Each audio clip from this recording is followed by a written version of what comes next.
Are you searching for the best in online black radio? Then go to blacktalkradionetwork.com, helping you filter through the noise. Real talk, black talk.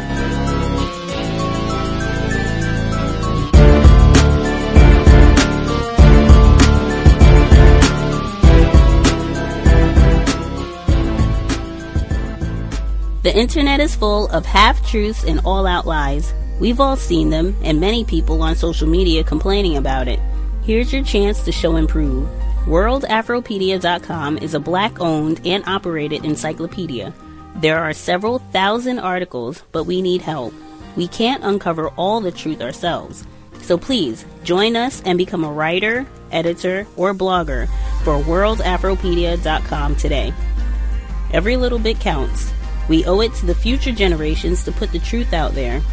Visit WorldAfropedia.com, the African-centered encyclopedia, a global database of African knowledge for the purpose of bringing about global African wisdom and understanding.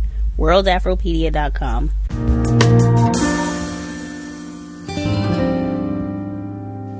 The cows, Gus T Renegade, in for another broadcast, hopefully to share constructive information on the system of white supremacy. Today's date, Sunday, December 3rd, 2017.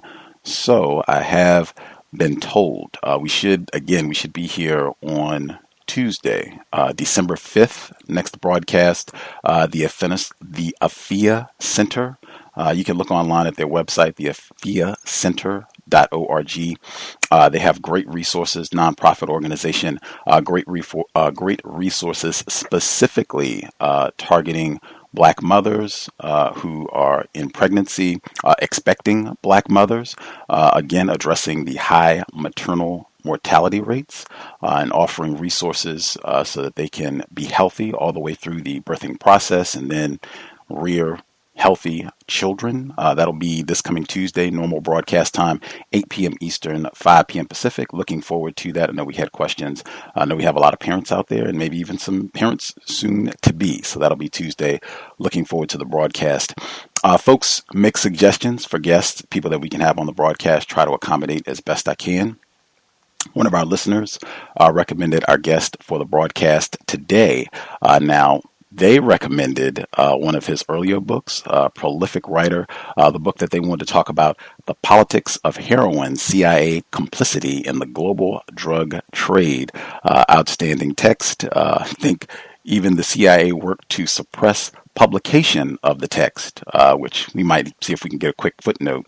But since he's written so many different books, he wanted to talk about his latest publication, In the Shadows of the American Century, The Rise and Decline of U.S. Global Power. He does include some of his research on the heroin trade in the book, but this also is a very interesting read, and I know some of our listeners, actually quite a few of our listeners, were interested in this topic, and we're looking forward to hearing his commentary on the program. He is the Harrington Chair in History at the University of Wisconsin. Real pleasure to have him on the program. Joining us live, our guest, Professor Alfred W. McCoy. Professor McCoy, you with us? Yes, I am, Gus. Thanks for having me. Thank you for visiting with us this Sunday evening. Just for our listeners, I'm sure for some folks this is their first time hearing from you. Just anything briefly that you would like to share that you think would be important for folks to know who you are and the work that you do? Oh, sure. I'm a history professor. I've taught at the University of Wisconsin for nearly 30 years. I teach courses on U.S. foreign policy. I also teach graduate courses on Southeast Asia, which is my major area of expertise. And I work in particular on the Philippines, which in many ways is a nice area to work on if you're studying U.S. foreign policy, because since the United States emerged as a global power in 1898, now nearly 120 years ago, one of its closest, most constant objects of that power is the Philippines. And in every successive stage of the U.S. rise to global power, and indeed its ongoing process of decline, it's all the outlines, the nature of that power is oftentimes most sharply revealed, most clearly revealed in the Philippines. So I've also worked on the covert dimension of U.S. global power. That's to say, CIA operations, specifically alliances with drug lords, whether in Afghanistan, the Golden Triangle, Southeast Asia, or Central America. I've also worked on issues of torture. I did actually did 3 books on that subject. And I've also studied the U.S. use of global surveillance as a means of amplifying American power worldwide. So that's kind of what I do. Outstanding. I think most, if not all of those themes come up in The Shadows of the American Century. We'll try and highlight those as we can today. For folks who have not seen you, are you a white man, Professor McCoy? Yeah, I'm white. Okay. Irish and German descent. Okay. But you are a white man, yes? Yes. Okay. This program, the C.O.W.S, Context of White Supremacy, I have concluded that we are in a global system, empire, if you will, of white supremacy racism. I use the term racism and the term white supremacy. I use those terms as synonyms, and I use the same definition for both terms. The definition I use is as follows: a global system of people who classify themselves as white and are dedicated to abusing and or subjugating everyone in the known universe whom they classify as not white. Do you think such a system exists?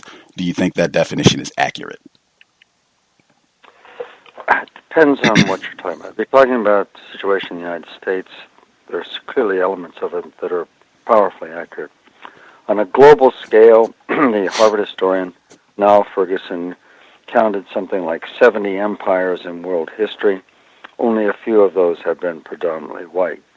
And indeed, the transition that I've been talking about in my book and writing and speaking about, from U.S. global hegemony to a challenge from China, would, of course, in your paradigm, markedly change the color and the character of that empire.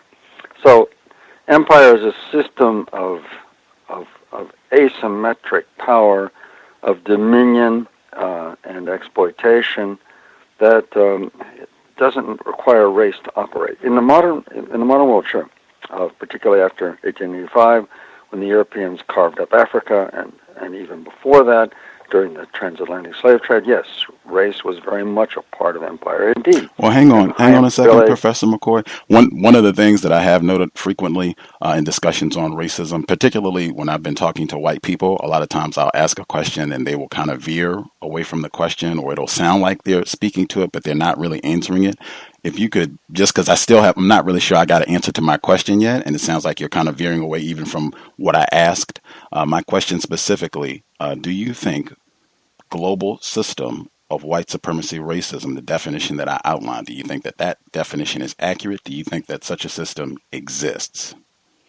Now? Yes, sir. Exists? Yes, sir. It existed for a particular period of time.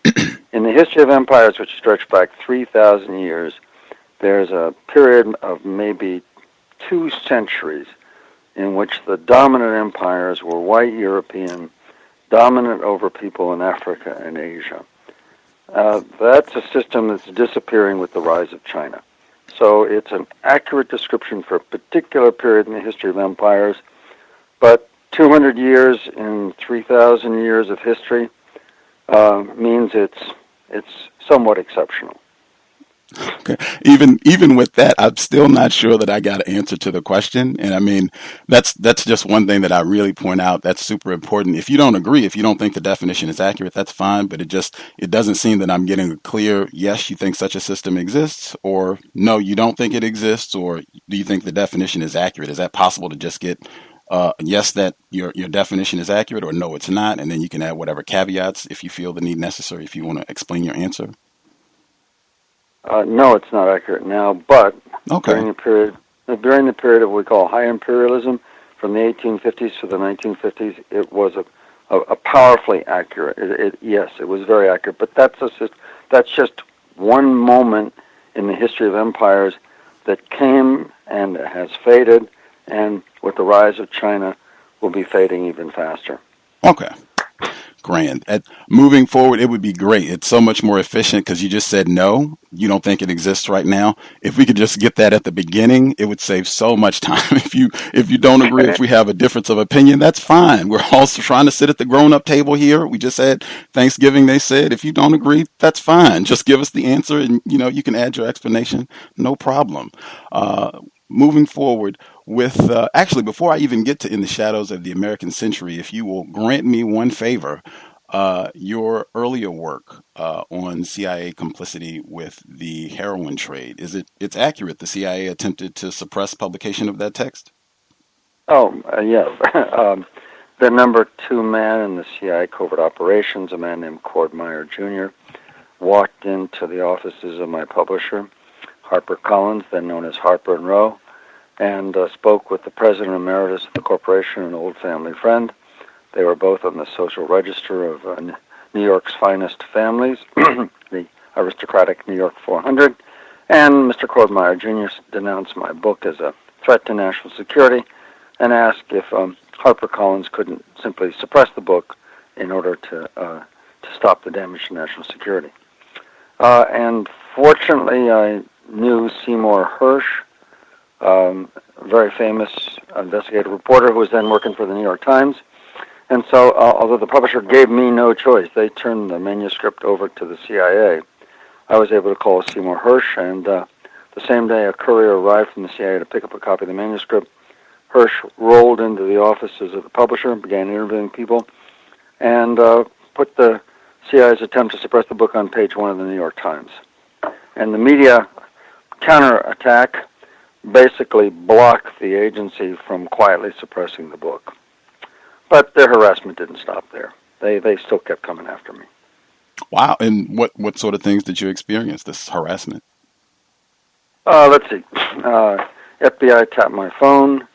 I had a poverty-level income. As a graduate student, I got a full IRS tax audit. Representatives from the U.S. Department of Education, which was then Health, Education, Welfare, came from Washington, Yale University, went through my graduate file to see if they had any grounds for charging me of fraud or something like that. In Southeast Asia, I had hiked into a Hmong highland village, an opium-growing village. I'd done extensive interviews in that village with farmers about their growing the opium, and they described to me quite consistently that when they were done harvesting the crop, they took it down to a helicopter landing strip where aircraft belonging to the CIA's proprietary airline, Air America, picked up their opium. Well, that village headman, who had assisted me with my inquiries, when the CIA was harassing me in the United States, a helicopter landed in his village, picked him up, and took him to an interview with an American CIA operative who made it very clear that he had to lie and deny everything he had told me about the traffic, which he did. And so, it was, there were other things that happened. For example, a guy I hadn't seen in 4 years, a college classmate who'd gone to work in military intelligence. I was at the Yale University co-op bookstore, and suddenly he popped up at my side, ready to resume our relationship. It just was too coincidental. It was clear it was a setup. So they went for me. They went for me as hard as they could. Fascinating. I guess challenging or revealing info about the CIA can be dangerous.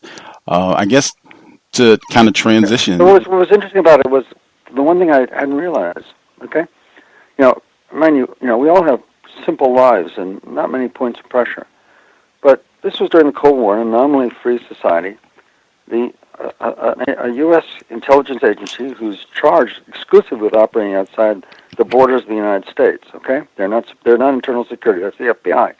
The CIA was able to arrange taps on my phone, audit my income taxes, pressure my publisher, mobilize my friends, attack my position in the university. Oh, and by the way, the same week that my book was given a favorable review on the front page of the New York Times Sunday Book Review, I received a notice of threatened expulsion from Yale University for non-completion of my graduate requirements. In other words, in the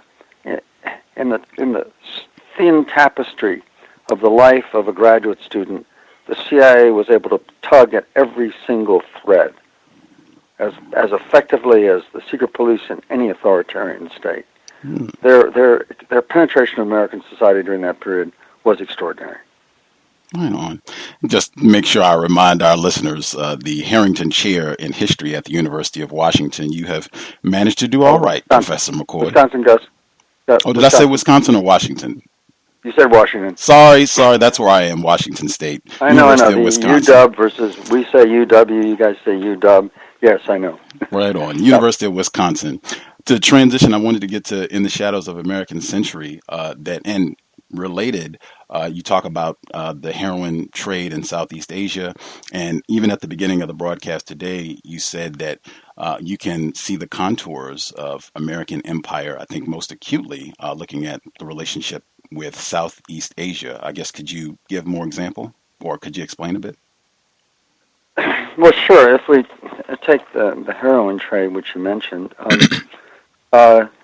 during the Vietnam War, the CIA mobilized an army of 30,000 Hmong hill tribe guerrillas fighting in the extraordinarily rugged and remote mountains of northern Laos. Now, U.S. forces couldn't fight there because 10 years before the Vietnam War began, Moscow and Washington agreed to the neutralization of Laos, and that prevented the U.S. from committing any conventional forces. Yet they still needed to be involved. So the U.S. Air Force unleashed the largest bombing campaign in the history of warfare.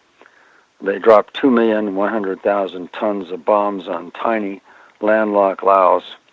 That's the same tonnage that the U.S. dropped on Germany and Japan in the whole of World War II. And they mobilized this secret army. Now, the Hmong hill tribe villagers lived atop the ridges and the mountaintops scattered across northern Laos. And their agricultural economy essentially involved two products. One, rice, carbohydrate for subsistence, and two, opium for cash. And in order to recruit 30,000 Hmong males from a tribal population of perhaps 250,000, the CIA had to provide financial support in order to keep those villages going, because this was a 15-year war, and the casualties were enormously high. So the CIA, through the U.S. Agency for International Development, provided rice, and they also turned a blind eye and allowed the Hmong to ship their opium from these scattered hilltop villages to the major opium markets inside the country. When the opium got down to the lowlands, the commander-in-chief of the Royal Laotian Army, a guy named General Nguyen, whose military budget was provided about 99% of it came from the United States, maybe even virtually 100%. General Nguyen ran the world's largest heroin lab, producing about 100 kilos of powdery white number 4 heroin a month for American GIs fighting in South Vietnam. The U.S. Embassy, when I asked them whether General Nguyen had any involvement in the drug trade, they denied it. And when I interviewed General Nguyen, I don't know why, but he opened his ledger on his opium accounts for me and let me copy notations of his various drug transactions. He was quite open about his drug dealing. But the embassy denied and covered up for him. In effect, the U.S. military and diplomatic establishment in Laos turned a blind eye while the tribes produced the opium. Overseas Chinese criminal chemists refined it into heroin. The military protected, organized, and exported the drugs, and they were sent to South Vietnam, where in 1971, according to a later White House survey, a full third of the U.S. Army fighting in South Vietnam in 1971 were heroin addicts. And it revealed, I think, the dynamics of the U.S. exercise of global power. That one of the distinct dimensions that separates the American hegemony from previous world empires was the covert dimension. That the United States, instead of having viceroys in ostrich-plumed hats and district officers in khaki shorts and formally colonized territories, they were dealing with sovereign states which supposedly had national sovereignty. And so in order to resolve the contradiction between a world order of nearly 200 sovereign states and asymmetric power, U.S. hegemony, U.S. overweening global power, the United States intervened covertly. And it was that covert dimension of U.S. global power that I first saw in Southeast Asia. Wow. Context of White Supremacy, again, Professor Alfred W. McCoy. For listeners, I would just rephrase that. My viewpoint would be that is an exercise of white supremacy, white people, U.S. state officials coming in, exercising dominion over these non-white people and what they're going to grow, what their crops are going to be, and then using them in this illicit drug trade. That would be the way I would analyze the situation, and just a refined aspect of racism, white supremacy, where it appears that this is a quote-unquote sovereign nation, but white power is still being exercised. Absolutely. One thing I did want to ask, and again, this is from In the Shadows of the American Century, you talk about the decline, that this is, that is an era that was and is in decline now.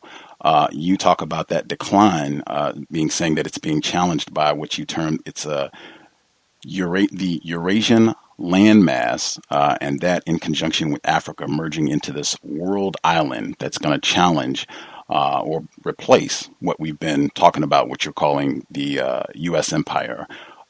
Can you just give our listeners some detail about what you mean when you talk about this Eurasian mass and how that's going to challenge the U.S. empire? Sure. A little over 100 years ago, back in January 1904, the head of the London School of Economics, a geographer named Sir Alfred McCoy, gave a lecture at the Royal Geographical Society in London, in which he titled his lecture "The Geographical Pivot of History." And he argued that for the past 4 or 5 centuries, Europe had dominated Asia because they had captured the sea lanes and were able to move cost-effective transport, agile naval movement around the Eurasian landmass, and the seamen dominated the landsmen of Europe and Asia. He said now the world was changing. What he was referring to was that in 1904, when he was speaking, the Trans-Siberian Railway was crawling slowly from Moscow for 5,000 miles across the Eurasian landmass all the way to Vladivostok on the Pacific, and for the first time there would be a transport infrastructure that would turn these nominally separate continents, Europe and Asia, which are actually a single landmass, the only continent that's one landmass that's divided into 2. And it was only that vast empty center of Eurasia that kept Europe and Asia apart. And now Sir Alfred McCoy said that the technology was changing this. Hello? Oh, yes, sir. We can hear you. Technology was changing this, and that Eurasia was unifying by technology. And when this happened, this would become the site of a new empire of the world. Now, of course, a lot of events intervened between 1904 and the present. The World War I, World War II, the Cold War, which dropped the Iron Curtain right down the middle of the Eurasian landmass, separating it into 2 blocks, communist and non-communist, or democratic or authoritarian, depending on whatever your divider might be. And it's only been since the end of the Cold War that Sir Alfred's initial observation has been possible. And what's happened is in the past 10 years, China has invested $1 trillion from its burgeoning world trade to lay down a massive infrastructure of railroads, oil pipelines and gas pipelines, that when it's done, there will be a unified infrastructure of roads, railroads, and pipelines stretching from the Atlantic for 6,000 miles all the way across Eurasia to the Pacific, with China at the epicenter of this new system, this new global infrastructure. And that's happening very, very quickly. President Xi Jinping, last October in the Chinese Communist Party Congress, enshrined this principle into the Chinese Constitution under Xi Jinping thought.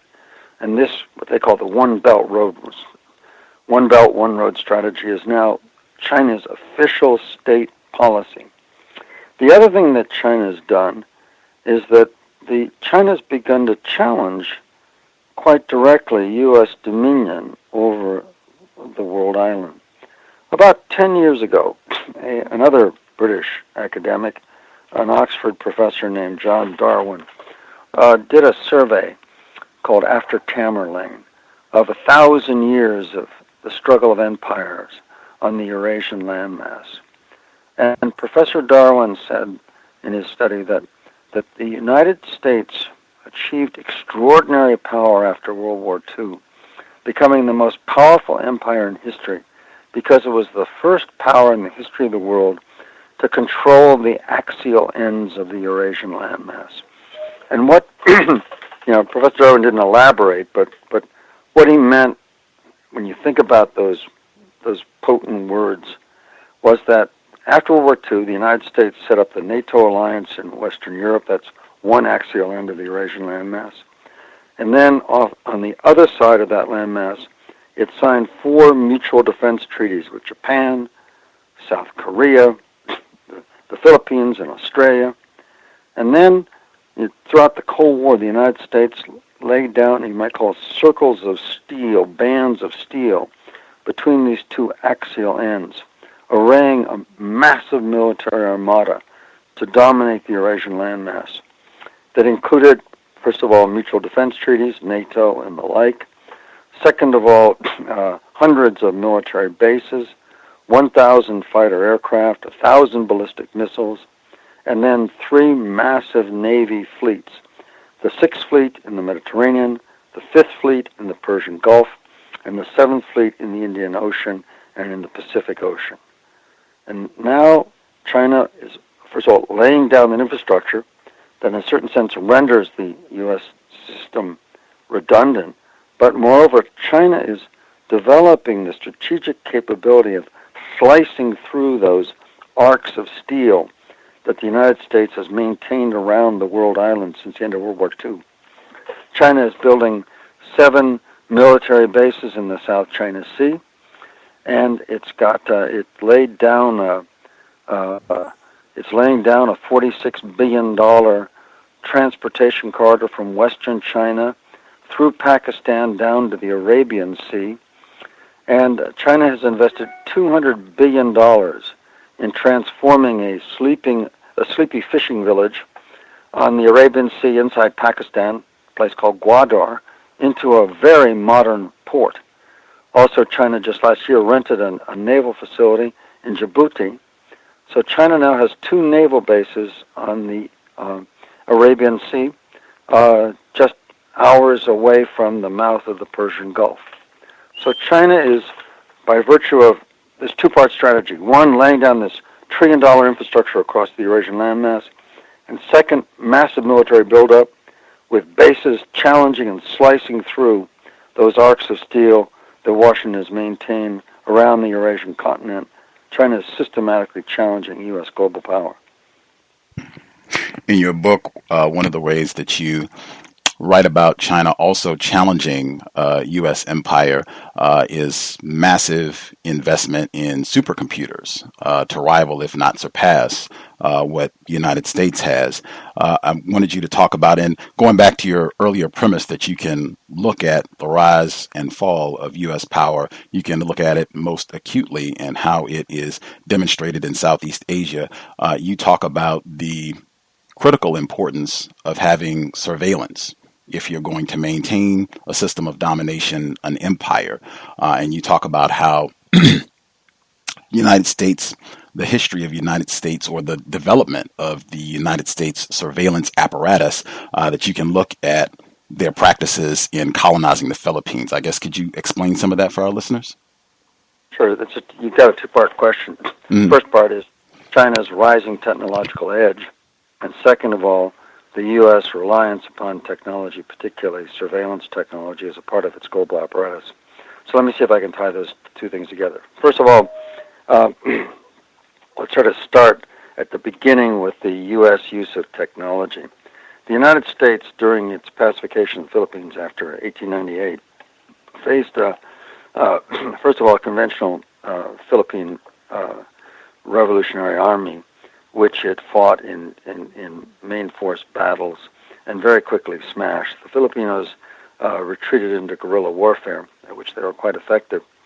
And the U.S. suddenly found itself, with, as one American officer put it, overwhelming force, but no idea of where and how to apply that force. In other words, they lacked intelligence. And so the U.S. Army set up the first field intelligence unit in its history, something called the Division of Military Information. And they used that massive amount of information to begin the pacification of the country.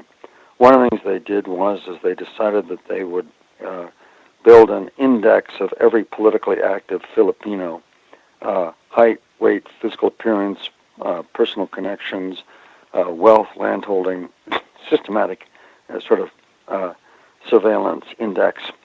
And then once the guerrilla resistance was broken, the United States still faced the difficult problem of breaking the Filipino aspiration for independence, at least containing it under U.S. colonial rule. And so the United States built a very effective surveillance apparatus, both the Manila Metropolitan Police and an organization called the Philippines Constabulary. And essentially what they did was they hired hundreds of Filipino spies. They monitored all public space, newspapers, public rallies, and the like, and they collected systematic information on every politically active Filipino.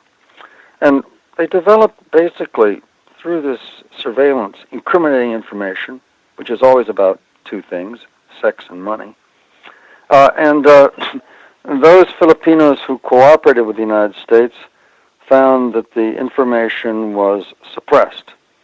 But those that insisted on resisting would find that the information would be leaked into the public arena, discrediting them. For example, the founder and the commander of the Philippine Constabulary was a West Point graduate and a U.S. Army officer named Henry Allen. Henry Allen had a very distinguished military career after he, resigned his command of the constabulary and went back to the United States.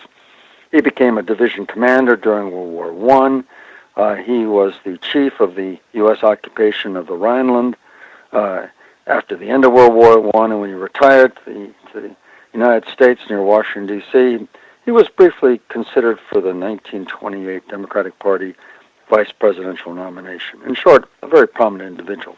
Now, through that journey that I just described from the Philippines to retirement near Washington, General Allen, who had tens of thousands of intelligence reports crossing his desk, he kept just one of them in his personal files, which I found in Washington, D.C., and it was titled The Strange History of MQ, talking about how this Filipino politician had relationships with his two half-sisters, one of which produced an abortion, and they had the location of where the fetus was allegedly buried, and the other of whom had become his wife. Well, MQ was Manuel Quezon. The capital of the Philippines is Quezon City. He was a very powerful politician, and General Allen kept this report on Quezon, this very damning report about Quezon's philandering, his murders, and all the rest, lots of scandalous information, in his private files as insurance, just in case Quezon ever crossed him. And that's the way the system operated.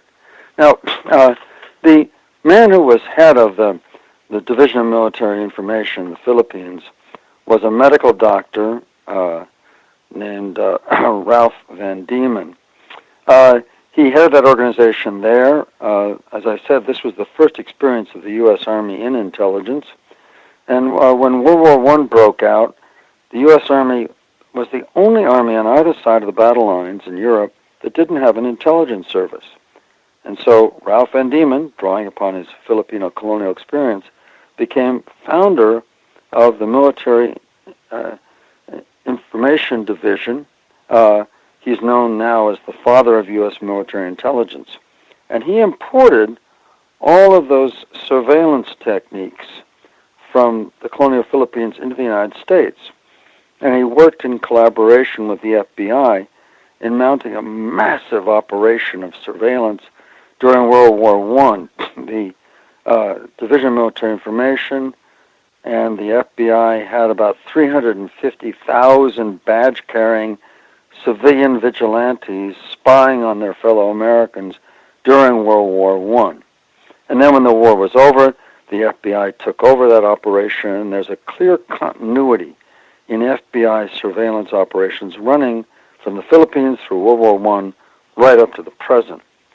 And when we look at, Edward Snowden's revelations, the documents he leaked from the NSA back in 2013, one of the things that's really interesting is the head of the NSA, General Keith Alexander, we find documents of him giving orders for the NSA to collect information about these sexual peccadillos, the online, pornography viewing, and the financial manipulations of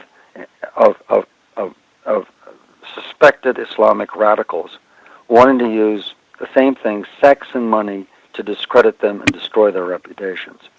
So that's the logic that explains, I think, why the NSA, was surveilling very close American allies and leaders. The President of Mexico, Angela Merkel, the Chancellor of Germany, etc.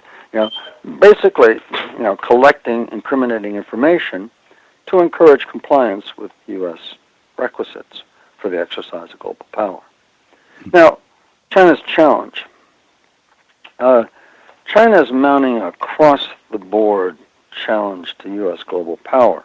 Hold on one second. I wanted to pause on the surveillance aspect 1 minute before you talk about their challenge to this, because you do include in the text, I think related to the sexual deviance that you just talked about. This is reminiscent of J. Edgar Hoover with the FBI, his sexual deviant files that he had in the 60s. And you talked about the same sort of exercise to control people or make sure that you can just mention what you have in these files. You talked about the same thing with Dr. King and passing around these files of his audio of his alleged philandering. And that stood out because we talked about that a few times on the program. One of our previous guests, John Potash, he's wrote a few books.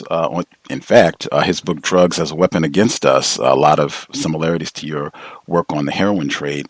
But he also has done a lot of work on the FBI surveillance from the 1960s, particularly against black activists who were working against white supremacy racism. And he talks about the FBI surveillance of Dr. King and those allegations of his extramarital affairs, and both while he was alive and after his assassination. And this even came up with the files that were recently released on JFK. They still had that information about Dr. King and his alleged affairs and what have you. I wanted to ask, since one of the tactics of this surveillance campaign, particularly from the 1960s with J. Edgar Hoover, his COINTELPRO activities, one of those tactics was to spread misinformation to discredit people. These allegations against Dr. King about his sexual impropriety, do you think it's logical to challenge the veracity of these reports, given that that's one of the stated goals of COINTELPRO, to deliberately put out false information to discredit individuals like Dr. King? Well, one thing nobody's ever done is subjected the tapes. I mean, we've heard about the tapes. I don't know if they still exist, but it's easy to fabricate an audio tape. And there's a technology for testing whether or not the voice is actually an individual's voice. It's not flawless. But it's more accurate than a guess. So, until somebody tests the tapes with audio technology and voice imaging, Nobody can know for sure. Given that COINTELPRO did things like they tried to provoke killings between, I think, what's his name, Ron Karenga and of us, and the Black Panther chapter in Los Angeles. They brought them, I think, to the point where there were killings. So the FBI was unrestrained in its tactics. And I don't think there has never been a full and independent investigation of what COINTELPRO was up to. It's very possible that the violence of the 1970s was agent provocateur. And the FBI says that there were 2,600 illegal acts under COINTELPRO, but there has not been a substantive investigation of that period and those activities. We don't know how dark and dirty it got, because the whole thing is off the shelf. It's not done according to the chain of command, where officials give clear instructions to subordinates, and the subordinates are held accountable under whatever the operating rules are. It's all done privately. It's all done verbally. It's all done for non-attribution, on the basis of possible denial later on. So, how far, how wild, how inventive some people might have gotten under COINTELPRO, we just don't know. But virtually just about anything is possible. Mm. I mean, what am I here in my little city? The most dramatic act under COINTELPRO, as long as we're speculating, and this is speculative, was a thing called the Army math bombing. If you go to the University of Wisconsin Madison campus, there's a plaque up that marks this. And I think it was in August of 1970 that 4 anti-war activists drove a truck loaded with ammonium phosphate, I think it was, agriculture fertilizer, and lubricating oil, and they set off a fuse and they blew up a building, and they killed a young PhD researcher who was working late, 4 o'clock in the morning, on his doctoral dissertation. And that was an incredible explosion that blew out windows as far as a mile away. It was kind of like the McFay bombing of the Oklahoma City federal building. They caught 3 of the guys right away. It took them some time, but they got them. The 4th guy, Leo Burt. Leo Burt is the longest-running fugitive in U.S. history. Leo Burt has not been caught. And, Leo Burt is a curious character. He was a graduate of a Catholic high school near Philadelphia, Monsignor Bonner High School. He was an altar boy. He was profoundly conservative. He came to the University of Wisconsin Madison because he was a rower. He rowed crew. And right after the bombing, there was an AP, an Associated Press story that hit the wires that said that Leo Burt had come to, more or less, how did an altar boy become a mad bomber? Okay? And the article, which came out just a couple of days right after the bombing, kind of like explaining this, said that Leo Burt had come to Wisconsin to row in the varsity crew, and when he got cut to the junior varsity, he became enraged, and this turned him into this mad bomber. Well, on the face of it, the story might have some sense, unless you know something about the sport of rowing, of crew. The nature of the teamwork is such that it is the most self-effacing sport ever. There is no individual in rowing. What boat you're in, whether you're first or second or Professor reserve, McCoy, I want to hop in really quick just because there's some other aspects of the book that I want to touch on. Okay, let me just finish, okay? So, could you be brief? Could you be brief and that article reads to me like a cover story for a COINTELPRO penetration guy that did this massive bombing. Mm. Leo Burt is still a fugitive. There's a $150,000 reward for him from 1970. Okay. So, COINTELPRO did a lot of different things. Yes, sir. You in Shadows of the American Century, the chapter Torture and the Eclipse of Empires, you write, From the perspective of informed opinion in Berlin, Beijing, Brasilia, Cairo, London, Mumbai, or Tokyo, America could not and cannot, now or in the future, simultaneously claim both moral leadership of the international community and the sovereign prerogative to torture at will in defiance of international law. Can you explain? Sure. Torture was one of the aspects of U.S. covert operations during the Cold War. During the 1950s, the United States mounted a massive project, an exploration of mind control. Right at the start of the Cold War, for a number of reasons, the United States became convinced that the Soviet study of the human mind had made a breakthrough, and the Soviets had learned how to program people to conduct acts against their will. So the U.S. decided that they had to develop the same capacity. And there was a conference in 1951 between British, Canadian, and American officials, including the CIA, in which they decided to launch a massive mind control project. And under this project, they tested, first of all, exotic things like hypnosis, electroshock, drugs like LSD, to see if they could make people speak involuntarily. And they found that basically none of the exotic techniques worked. But what they discovered through rather mundane behavioral science was that this conventional science held some of the answers, and in particular they worked with a Canadian researcher who discovered sensory deprivation, that simply by asking student volunteers at McGill University to sit in a comfortable air-conditioned cubicle with goggles, gloves, and earmuffs, deprived of sensory stimulus, that they would first begin hallucinating as if they were on mescaline, and then they would suffer a psychological breakdown, just with goggles, gloves, and earmuffs. And this sensory deprivation and this technique was used by the CIA throughout the Cold War. And when the War on Terror started in 2001, the CIA hired two former Air Force trainers. The United States not only used this technique offensively, but they also trained any American servicemen likely of capture into techniques to resist these techniques.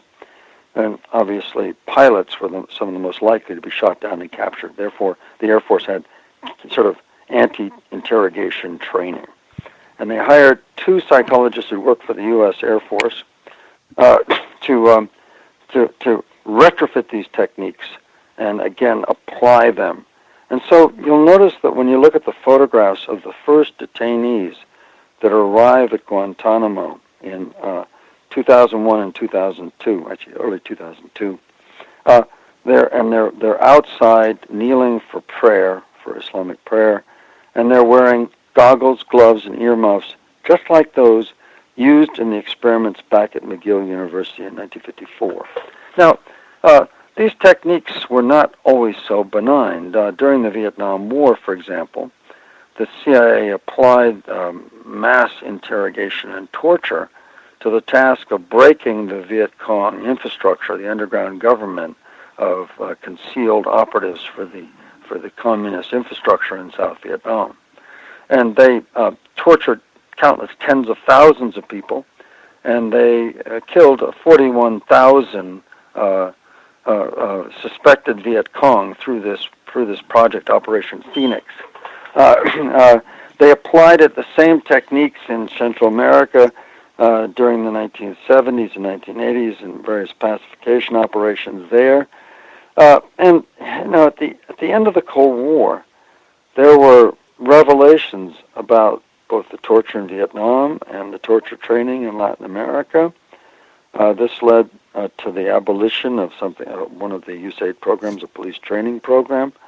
There were some congressional investigations, and then we thought that it went away, that it was over, that now that the Cold War was over, the world could finally abolish this incredibly cruel and inhumane practice. In the 1980s, the UN passed the Convention Against Torture. In 1994, under the Clinton administration, the U.S. finally ratified Professor that McCoy, convention. can I hit pause really quick? Sure. Okay. Just even the frame of reference and the use of the word torture. I want to ask a question to tie back into what you've just been giving, the history of torture being used in American empire and looking at the frames of reference. You are in Wisconsin? That's correct. Okay. You're familiar with Jeffrey Dahmer? Sure, of course. Is it accurate to say that Is it accurate to say that Jeffrey Dahmer tortured his victims? That I don't know. I'm sorry. Wait a minute. You said you are familiar with Jeffrey Dahmer? I read about him in the press, and I read about the finding of the body parts in his refrigerator and all the rest. And I read about how he was killed in a penitentiary by his fellow inmates. Did you read about how he cannibalized his victims? No, I didn't. I'm sorry. I didn't. No. Wow, I do. That is amazing. I find it. I knew he had body parts in his refrigerator. Okay. No. I do find that amazing for you to be so informed. You've written all of these books and talk about global politics, and for something to literally happen right in your backyard to be that poorly informed in a case that got so much national attention, you don't feel qualified to say whether or not Jeffrey Dahmer tortured his mostly black victims. But, okay, no problem.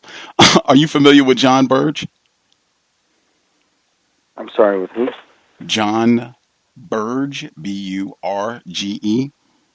Well, let's hold it. No, I'm sorry. No, I'm afraid not. Okay. He was a police officer in Chicago. He ended his tenure in disgrace. He ended up being convicted of some crimes, lying about what he did. But while he was the chief of the Chicago Police Department, he carried on a campaign of torture, and that's the word that they use in describing what he did. He carried on a campaign of torture for decades in Chicago, primarily targeting black people, including using shocks on their testicles and making them to confess to crimes that they didn't commit, choking people until they blacked out. They use the word torture, and in fact, they've issued reparations to certain Chicago citizens who were victims of John Burge's torture, and they've mandated that this be taught in the Chicago public schools. Are you familiar with enslavement of black people in this part of the world, the United States? You're aware that for a long period of time, years and years and years, black people were enslaved in this part of the world? Of course. Okay. Do you think it's accurate to describe that as torture?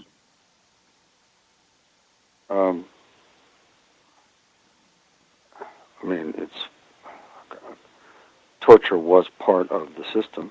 The whole system was torturous. Okay, so that would be, yes, that would be accurate to say that was torture, right? Yes. Okay. Sure. Okay. Edward Baptist, for folks who are with us. Hang on one second. Hang on one second, because this is important. The reason that I was injecting this, the question that I asked you was about the paragraph from your text, which to me, where you write America could not, and cannot now or in the future simultaneously claim both moral leadership of the international community and the sovereign prerogative to torture at will in the defiance of international law. And the reason that I asked you about Jeffrey Dahmer, who in my view it's accurate to say that he tortured, and I have a hard time believing that you don't know enough information to say whether or not Jeffrey Dahmer tortured his victims, but be that as it may, in my view, or the reason that I brought that up, it has been standard operating procedure for white people to torture black people throughout the history of what you call America or U.S. empire. That's been standard operating procedure every day. And it's not, you don't even use any examples. You have a whole chapter in your text about torture. None of the reference points are to black people, the whole history of lynching black people in the United States. Are you familiar with that? Yeah, of course. Does that constitute torture? Do you think it's accurate to describe lynching black people as torture? Torture often preceded the killing, but the killing would be deemed to be under international law an extrajudicial killing. and there would be the conditions of how the victim was treated prior to that. And most lynchings, I think, entailed torture prior to the lynching, but that's just a supposition on my part. Wow. It's I guess I should not be surprised, but it just sounds like an unwillingness or a lack of comfort in pointing out to me what seemed like obvious illustrations of torture. I mean, we're talking about people that were frequently castrated, mutilated, made to suffer for hours before they were actually killed. And this is well documented. I'm very curious, both on 2 points as to why none of these illustrations, even Jeffrey Dahmer, you're right, in Wisconsin, none of these examples are in a whole chapter about the history, use of terrorism in American empire. None of these are included in your examples. No illustrations. And in my view, there's no clearer example of how torture has been used throughout the history of what you call American empire, what I call the system of white supremacy, than the way that black people have, and I would say continue to be treated. And that's not in your text at all. And even to the last sentence about the some sort of incompatibility with American morals or American moral values being incompatible with torture, I would just say, wow, look at the history of how black people have been treated. It seems to be very compatible with American empire or America's existence, torturing black people. It seems to be an integral required activity. Is what I'm saying, is it logical? Does it make sense? Or do you not understand what I'm saying? No, I understand what you're saying. Okay. We're talking about apples and oranges. You're talking about U.S. metaphor policy. I'm talking about foreign policy. Well, it's talking about that. If I could just finish, Gus. If you don't it's mind. U.S. global empire. But go ahead. Go ahead. Sorry. If you could, Gus, if I could just please finish my statement. Is that okay? Torture, in the sense that I'm talking about it, is an act of state. All right. And so, what that chapter is talking about is the U.S. state practice. Okay, what you're talking about are domestic practices by within the society by social actors who sometimes are and sometimes aren't. In your examples, Jeffrey Dahmer was not an agent of the state. He was not an employee of the U.S. Central Intelligence Agency. He was just a deeply disturbed individual. Okay, the Chicago Police Department, yes, that was an act of not the federal government, but a municipal government. But what I'm talking about are state activities. In this case, in the United States, the U.S. government. Okay, you're talking about other issues. Other issues. I think you just said that John Burge was a practitioner of the state. He was a member of the chief, not just some low-level officer. He was the chief, and I'm pretty sure I could have got. You asked for the same opportunity to speak. I would like the same opportunity to speak without being interrupted. I'm pretty sure it would not be difficult, especially since we've mentioned COINTELPRO, for me to go through and find if you need a state official, if you need a federal official, to go all the way through and pick out different examples where these individuals have exercised torture against black people. It just, both in the text and in your responses today, both of them, it just seems you seem very unwilling, very uncomfortable, just acknowledging that torture of black people has been an integral part of U.S. empire domestically and internationally for centuries, for the duration. It escapes me in the text. It escapes me in talking to you now. Could be that you're practicing racism, white supremacy. You seem to be suggesting, if I understand you correctly, that you just have a different focus. You're not focused on what's happened to black people domestically. You're talking more about the global machinations of U.S. empire. Specifically, you say acutely looking at what's happened in Southeast Asia. So you're not as focused on black people. To me, it just seems like that could have easily been included and would have bolstered what you're talking about in the text.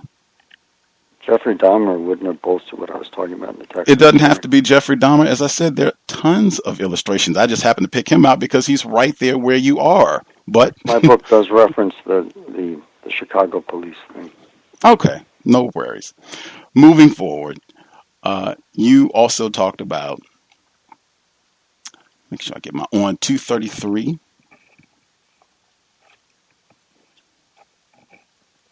Make Try to get to my page here. On 233, you write a new global oligopoly might emerge between 2020 and 2030 with rising powers, China, Russia, India, and Brazil collaborating with receding powers like Britain, Germany, Japan, and the United States to enforce an ad hoc global dominion akin to the loose alliance of European empires that ruled half of humanity circa 1900. In a darker dystopian version of this future world order, a coalition of transnational corporations, multilateral military forces like NATO, and an international financial leadership self-selected at Davos and Bilderberg might forge a supranational nexus to supersede any nation or empire, with denationalized corporations and elites ruling such a world from their secure urban enclaves, Geneva, London, Manhattan, Shanghai, or Sydney.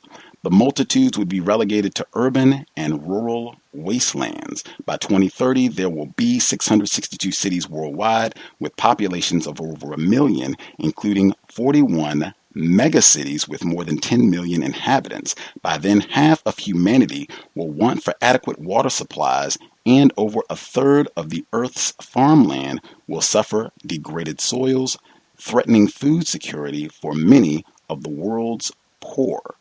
You go on to describe really bleak conditions and talking about these megacities where you have people huddled up, and a lot of people, particularly in the global south,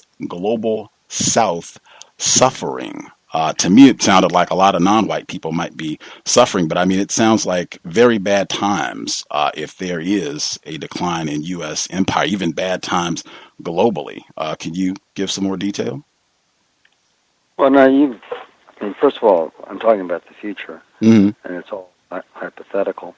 You've canvassed several of the scenarios, the 5 major scenarios for the imperial transition beyond an era of untrammeled U.S. hegemony, and that's the sort of dismal dystopian view of what can happen.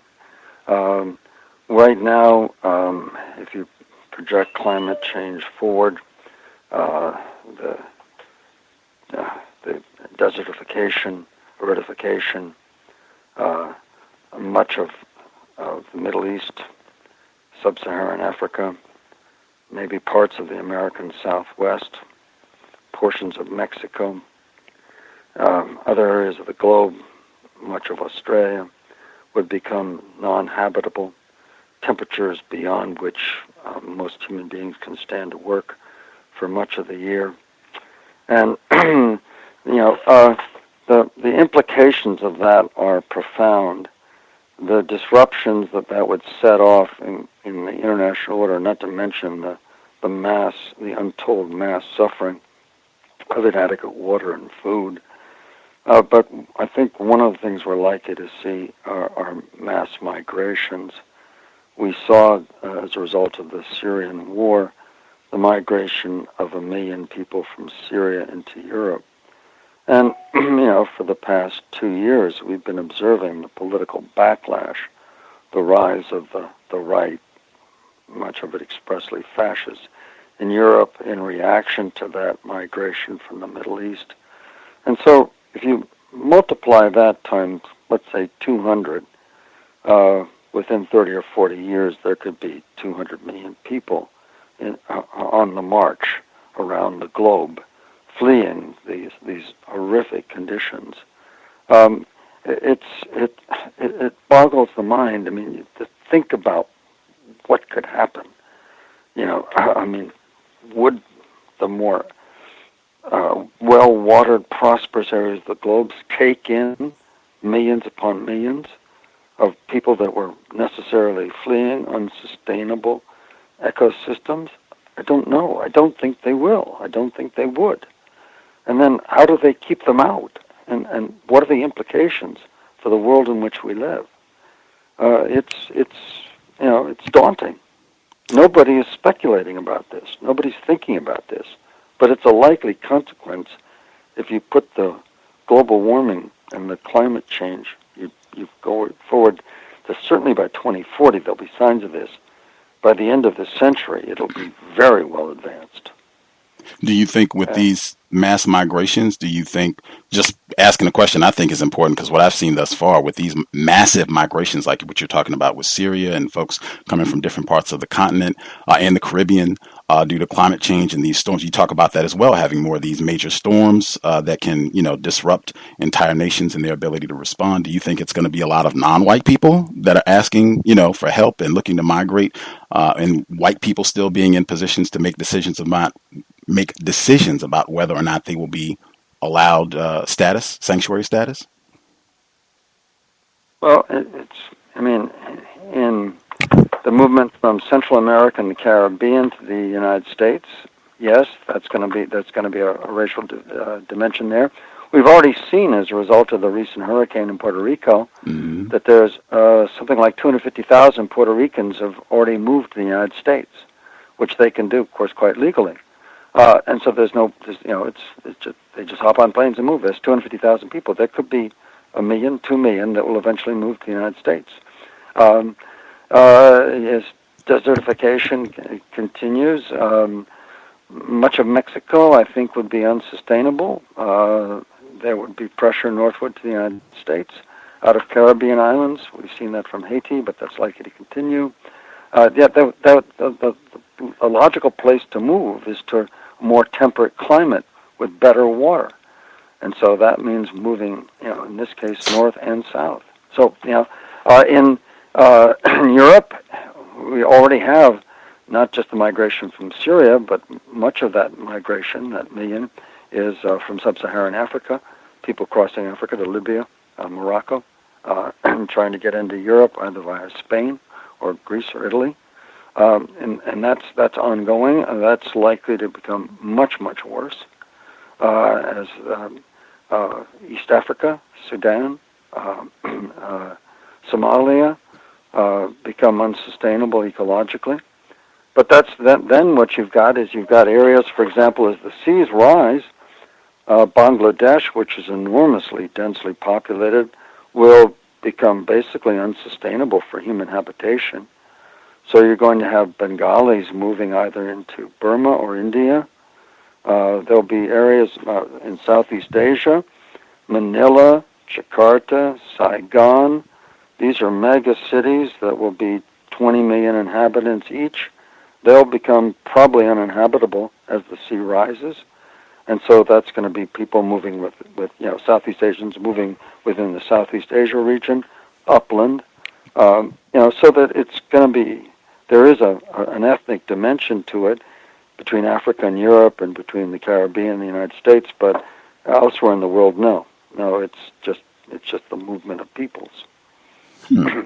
For folks, if you have a question for Professor McCoy, you can feel free to chime in 641-715-3640 and the code 564943#. Press star 61 if you would like to participate. I guess now the implications. Go ahead. The political implications of that, in terms of U.S. global power, in the midst of this turmoil that's likely to proceed beginning from about 2040 onward for the rest of the century. First of all,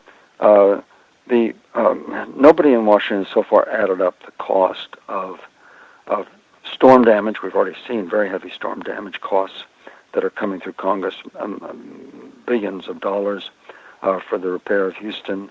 So far, not adequate funding for the repair of Puerto Rico. But this is going to persist.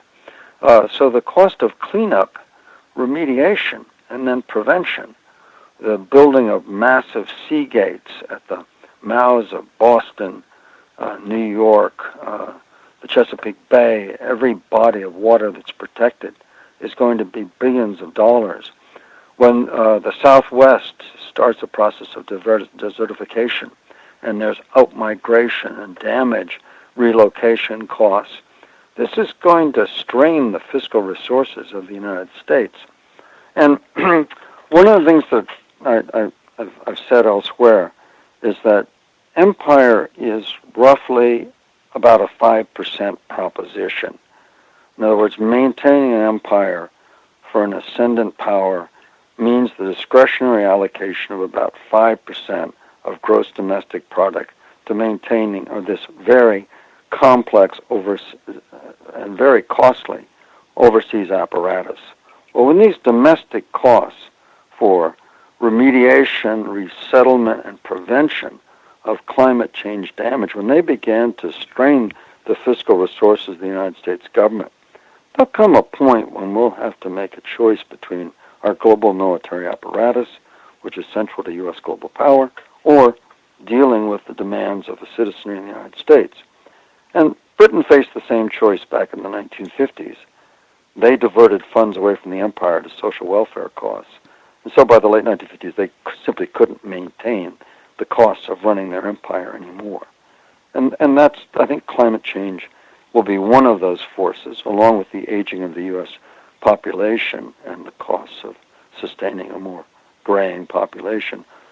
Both of those things are going to mean that we simply don't have that discretionary imperial 5% anymore.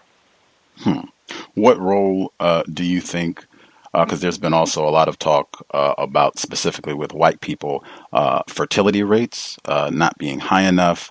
I think the term that they used for the United States specifically, talking about the browning of America and whites not constituting as high a percentage of the population as they used to. Do you think that's going to factor into the alleged decline of U.S. empire? No. I mean, no. If anything, that's one of the strengths of the United States as a global power. Having an ethnically diverse population drawn from all over the globe gives us people that have language and cultural skills. It means we're more our diplomats, if they go to more diversified schools, if they have contact, which some do, some don't. It means that they're more agile culturally, more supple. We're a more open society. People come in and out. They visit us. The flow of tourists and travelers from around the globe into the United States, which has until recently been a hallmark of U.S. global power and some of our economic strength as well. No. If anything, the increasing diversity of American society would strengthen the United States, and as you put it, overcoming that demographic deficit. So also migration, which we're likely to tamp down under this current administration, and as long as the anti-migration movement continues, is in fact one of the strengths of American economic growth. Immigrants come to this country usually without the burden of children or without the burden of elders to be maintained. So immigrant gives you somebody who's been educated by another state at a cost to another state, not American society, who is tested and selected as being a very qualified worker, whether manual labor or a software engineer, and by the ability to migrate and adapt to new culture as a more agile, adaptable, more productive human being. No, immigration is an enormous strength in this society has had for centuries. So the browning of America, no, it's just part of that ongoing diversity. Just changed. It's part of the health and dynamism of this country. Interesting. See if we can stop and nab a few callers along the way. Rob in Wisconsin, right in your neck of the woods. If you had a question for Professor Alfred W. McCoy, you should be with us. Rob in Wisconsin. Greetings. Can I be heard? Yes, sir. Thank you, Gus, for the program this evening, and thanks to the guests for coming on. I am in Milwaukee, Wisconsin, home of Jeffrey Dahmer. Question with the opioid epidemic here in Milwaukee and around the nation, do you have an analysis of the way white people are being treated when it comes to the opioid epidemic here in Milwaukee?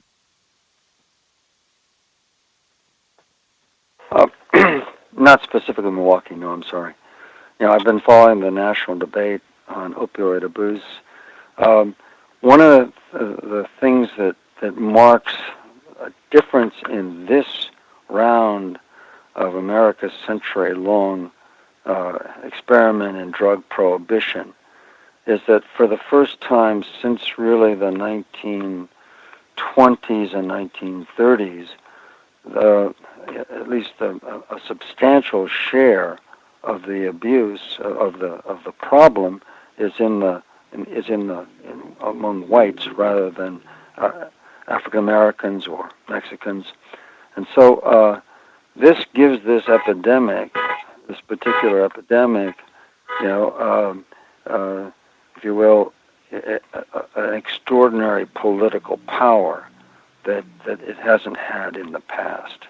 And that really changes the nature and character of the debate.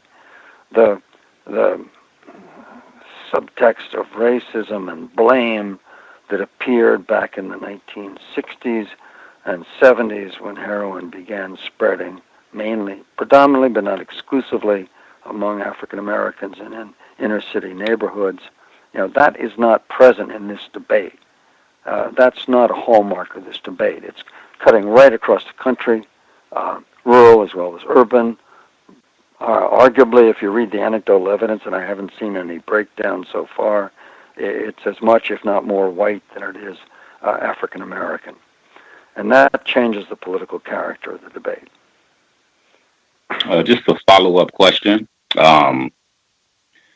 In my analysis here in Milwaukee, I see white people using heroin and black people selling it.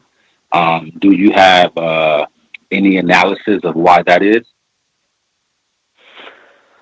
If I had to guess, it's because whites, by anecdotal evidence, began their opioid abuse through the aggressive marketing of legal pharmaceutical drugs. And now we're beginning to tamp down. There has been imposition of controls. The doctors that were writing sheafs of prescriptions are being sanctioned. The government is putting pressure upon the pharmaceutical companies and the medical profession. The whole anti-pain movement that legitimated the mass prescription of basically just handing out opioids for any kind of post-surgical treatment, any kind of level of pain. You go in there and you see the pain chart 1 to 10. You say you got a lot of pain. Doctor writes your prescription for pharmaceutical opioids, and you very quickly develop a dependency. And now what we're seeing is that if that's being cut off, those who are habituated addicts, if you will, are being forced to turn to the illegal networks to get their supply. And historically, those illegal networks have been in the inner city minority areas rather than in the white rural communities or in the suburbs. And this is, I think it's probably just a transitional phase until you get the construction of the development of broader trafficking networks. The other thing that's going to happen too, I think, is that there's going to be a proliferation of illegal heroin coming in from Afghanistan. Already across Canada, estimates are as high as 90% of illegal opioids, heroin, across Canada is coming from Afghanistan. Well, as the U.S. government under the Trump administration, conducts, basically puts pressure upon the legitimate pharmaceutical outlets and begins to cut off that supply, the addicts are going to have to turn to the street. And that'll mean more and more networks coming down from Canada or perhaps directly into the United States. We're going to see a reviving of criminal and illegal narcotics dealing in the United States. Ultimately, since 90% of the world's heroin comes from Afghanistan, it means that the U.S. operations in Afghanistan are going to have direct implications for what's going on in the United States. Our heroin will start coming from Afghanistan. May I ask one more question, Gus? Sure. You spoke about the doctors handing out the prescription and basically causing the addictions.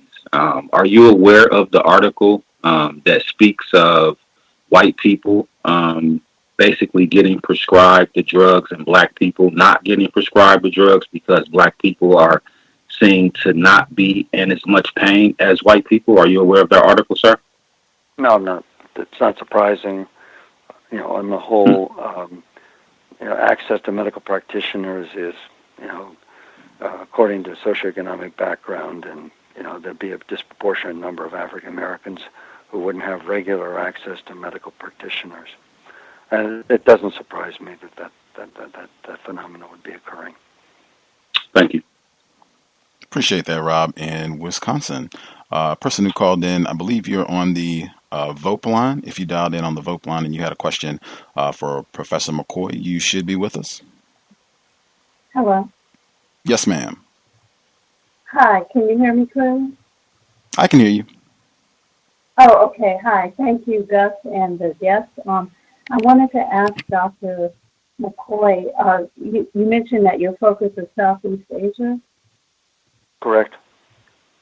I'd like to know what the Southeast Asian ASEAN member states, what their engagement in Africa is, specifically Africa south of the Sahara, like with the C.O.W.S or with the East African community member states, for example, what their economic or infrastructural development or engagement is with those countries, the ASEAN community.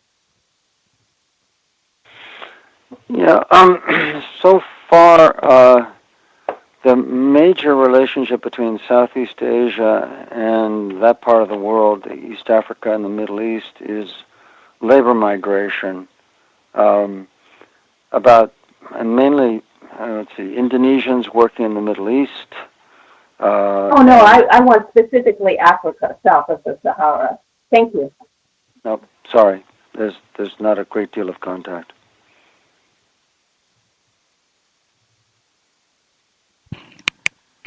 Oh, that was concise. There's not a great deal of contact, investment, No. South Sahara? No. But from Southeast Asia, no. Oh, that was concise. Was that your only question, ma'am? Yes, thank you. For sure. Concise one. Caller who dialed in, last four digits, 4443. 4443. Did you have a question for Professor McCoy? Yeah, I had two questions. I guess I was a little bit confused because I guess I just graduated from college recently, and I've noticed a lot of Asian people, like Chinese specifically, and also I've noticed, like just around where I live and when I travel, I see a lot of like Asian females, like Chinese females, in relationships with like white males. And then you also just said that like diversity, you used the term diversity is good for this U.S. empire. But then at the same time, you said that China is on the rise. So I'm sort of trying to couple the two because it seems like the U.S. is, I don't want to say importing, but there's a lot of Chinese people. I see them getting education. There's, like the campuses are full of them. And I see a lot of like white males marrying and in relationships with Asian women. So I just wanted to know where those two meet, or how do those two meet? Sure. First of all, China has a policy of sending students overseas, and faculty members as well. Every day I get one or two emails from graduate students or professors in China saying they have a scholarship or fellowship and they want to come and work with me, study with me at University of Wisconsin. I have Chinese undergraduates in my classes. I have Chinese graduate students in my programs as well, and that's true right across the board in every single discipline in every major research university in the United States. And this is, I think, very similar to what happened in the 19th and early 20th century when the United States was on the ascent. We had need for education far in advance of our educational institutions, so that in the latter part of the 19th century, most American doctorates were issued in Germany. And Americans also went to British universities. And this was part of a knowledge and technology transfer from Europe to the United States, which was essential to the rise of the United States as a major industrial commercial power. And China's doing the same thing. They're sending their people here to gain the skills, the knowledge, the insights, and information they need to facilitate their rise. These students are very hardworking. They're very talented. A lot of faculty have collaborative research agreements. American universities have overseas training programs. So that, although this is a competition and at times a confrontation between China and the United States, it's also similar to what happened between Britain and the United States, from the 1880s through the 1950s. That was a peaceable transfer of imperial power. We may be witnessing the same, although there appear to be many more tensions between China and the United States than there were between Britain and the United States. So it's all part of the process of imperial transition. Did that answer? Okay, thanks. Sort of, but I don't want to, I guess, take up the time. My second question was about Southeast Asia, and recently I've noticed a lot of black people vacationing in Southeast Asia and Thailand a lot, and I had an associate into Laos, and this associate said that they hated Laos, that it was terrible, but they really liked Thailand. I didn't know that Laos was bombed like that, but another thing that they noticed was that there was a sort of an affinity for whiteness among the people in Thailand and Laos, and that there was a lot of marketing for bleaching products and whatnot. And I was wondering, with your knowledge of Southeast Asia, do you know how this came about and why this still exists right now? How it came about, no, because Thailand, for example, and the logical thing to do would be to attribute it to colonialism. The Filipinos, when they have the same affinity for somewhat lighter skin, although it's not absolute, they call that colonial mentality because they were colonized by Spain and the United States for Spain by 350 years, the United States 50 years. But Thailand was never colonized, and so that explanation doesn't hold. Yet it's true that there is an affinity for this lighter skin. Where it comes from in Thai case, I do not know, but it's marked. And also,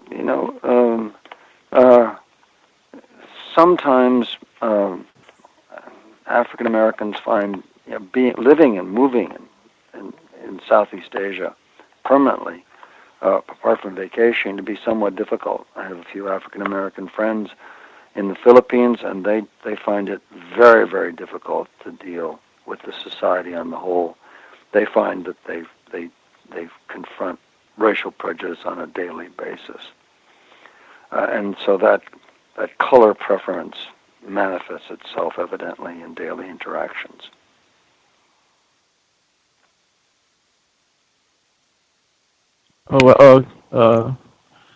Thank you so much. Actually, years ago, the first African American ambassador to the Philippines, I think his name was Harry Thomas, appointed by Obama, and I was invited to Washington to do a briefing for Ambassador Thomas, and he worked with an African American scholar on Asian attitudes towards African American. I think her name was Hazel McPherson. Anyway, we had a formal briefing that Ambassador Thomas wanted in order to engage this issue head on, So he knew how to deal with it personally and how to handle it. And by all accounts, he had quite a successful tenure in the Philippines. So although it's an issue, it didn't block a senior African-American diplomat from doing his job.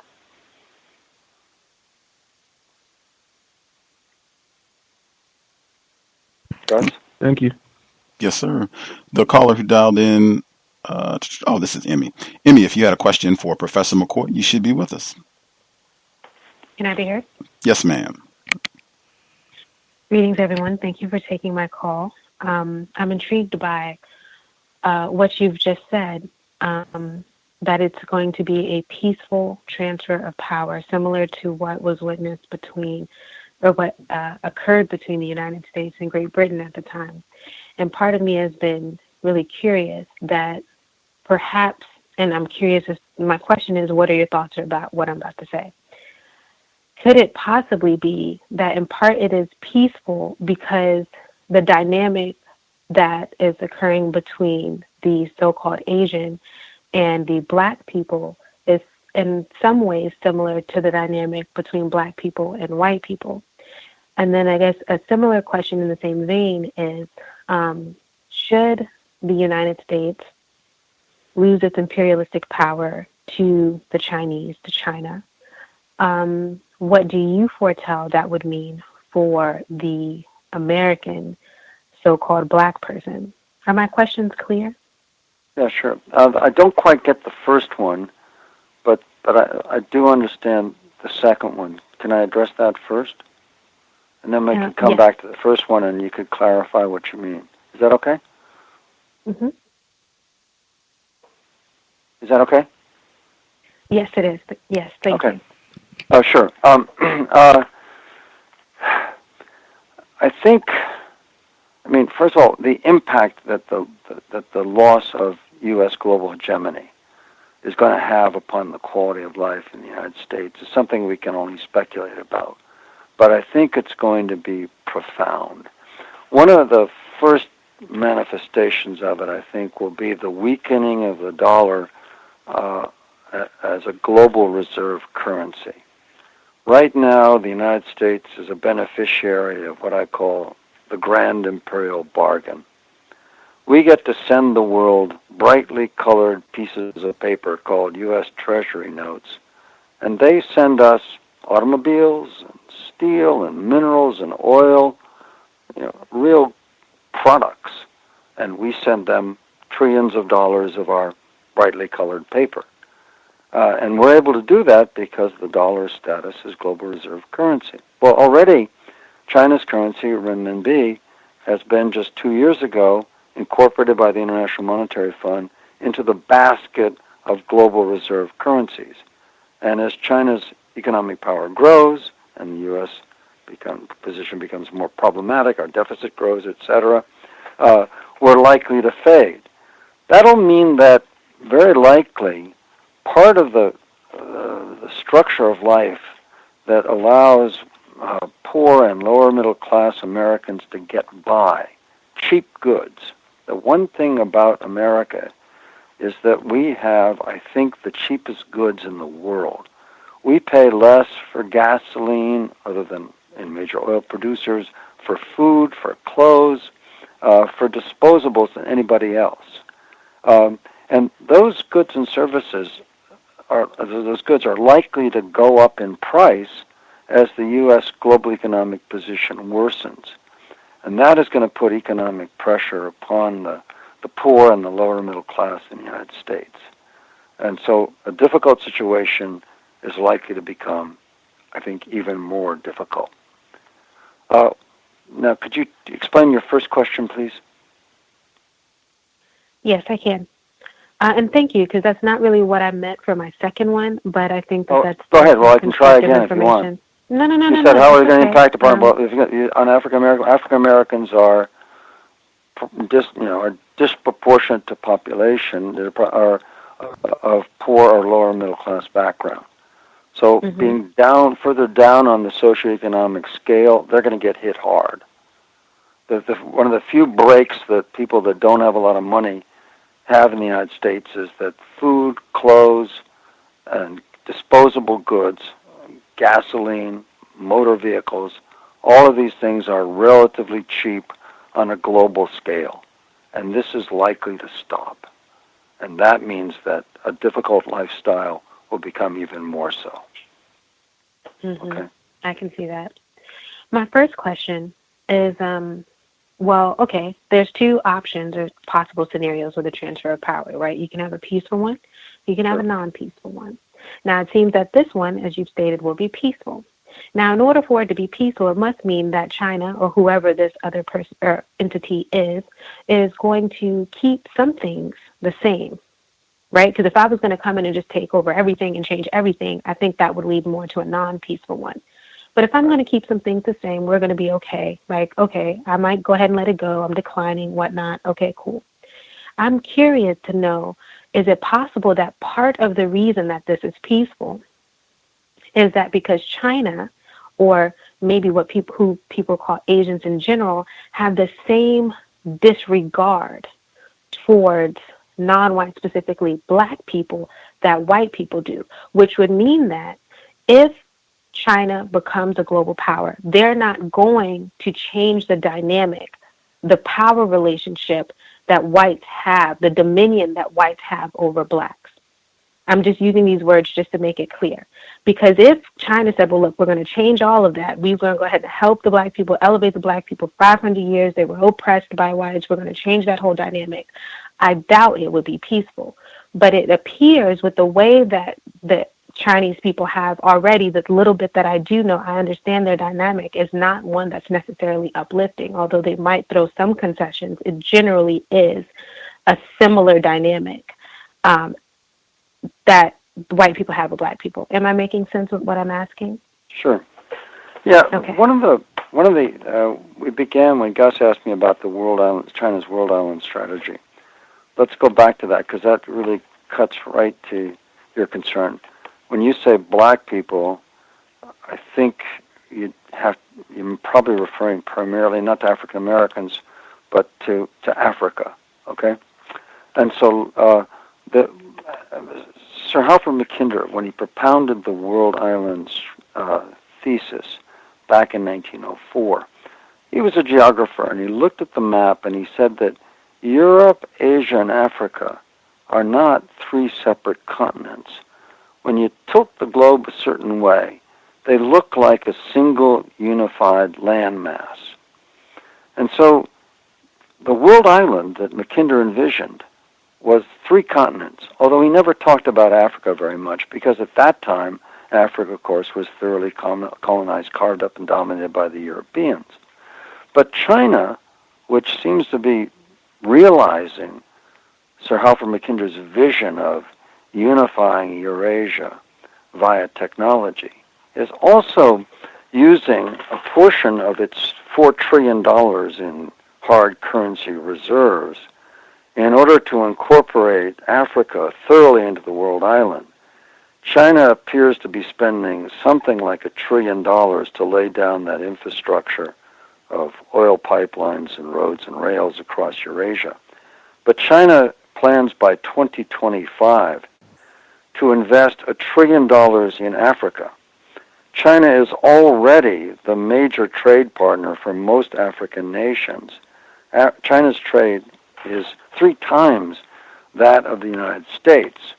That's why in 2015, President Obama, who I regard as a geopolitical genius, had a strategy for checking China's rise. And part of that strategy was, first of all, his state visits to Africa, and second of all, a head of states conference for African heads of states that he convened in the White House.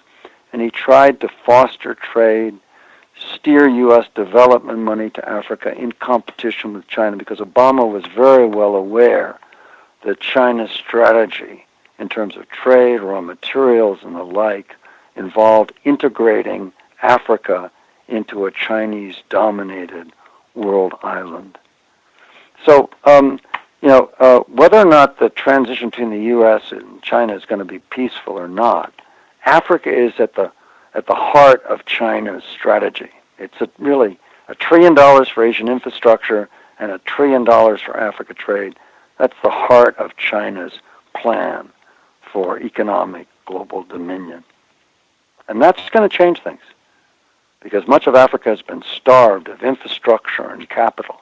And China, although the terms of trade are questionable, a lot of people say that they're terribly unequal. Nonetheless, China is coming into areas and putting in cell phone towers, building subways, developing raw materials. They're developing Africa. Africa has got, some parts of Africa have economic growth because of Chinese capital.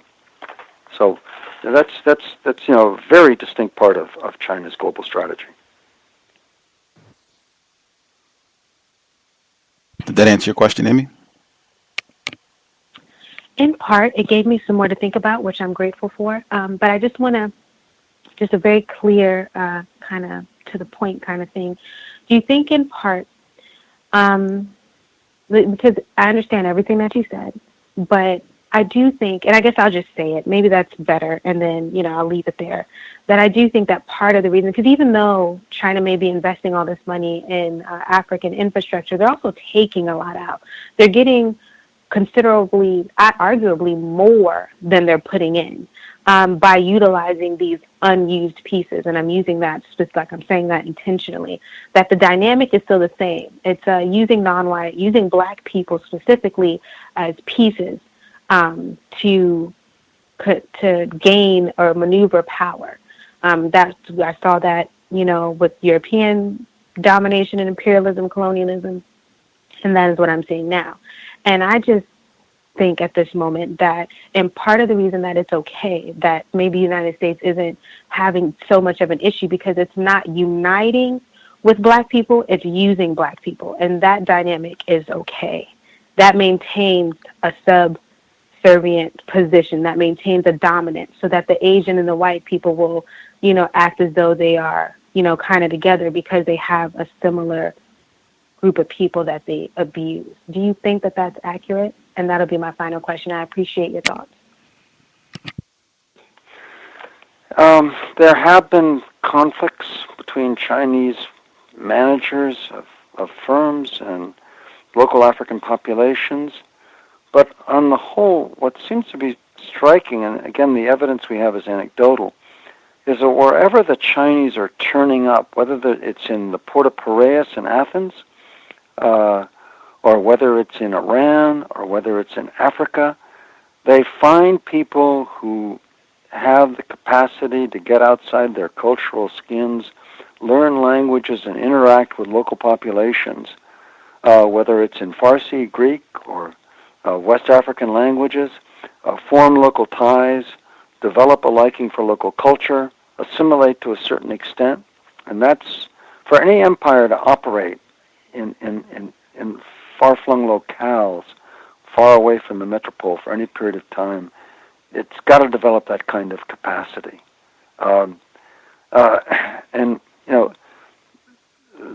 That's essential, if you will, to mediating the tensions that come from what is inherently an asymmetric, unbalanced relationship.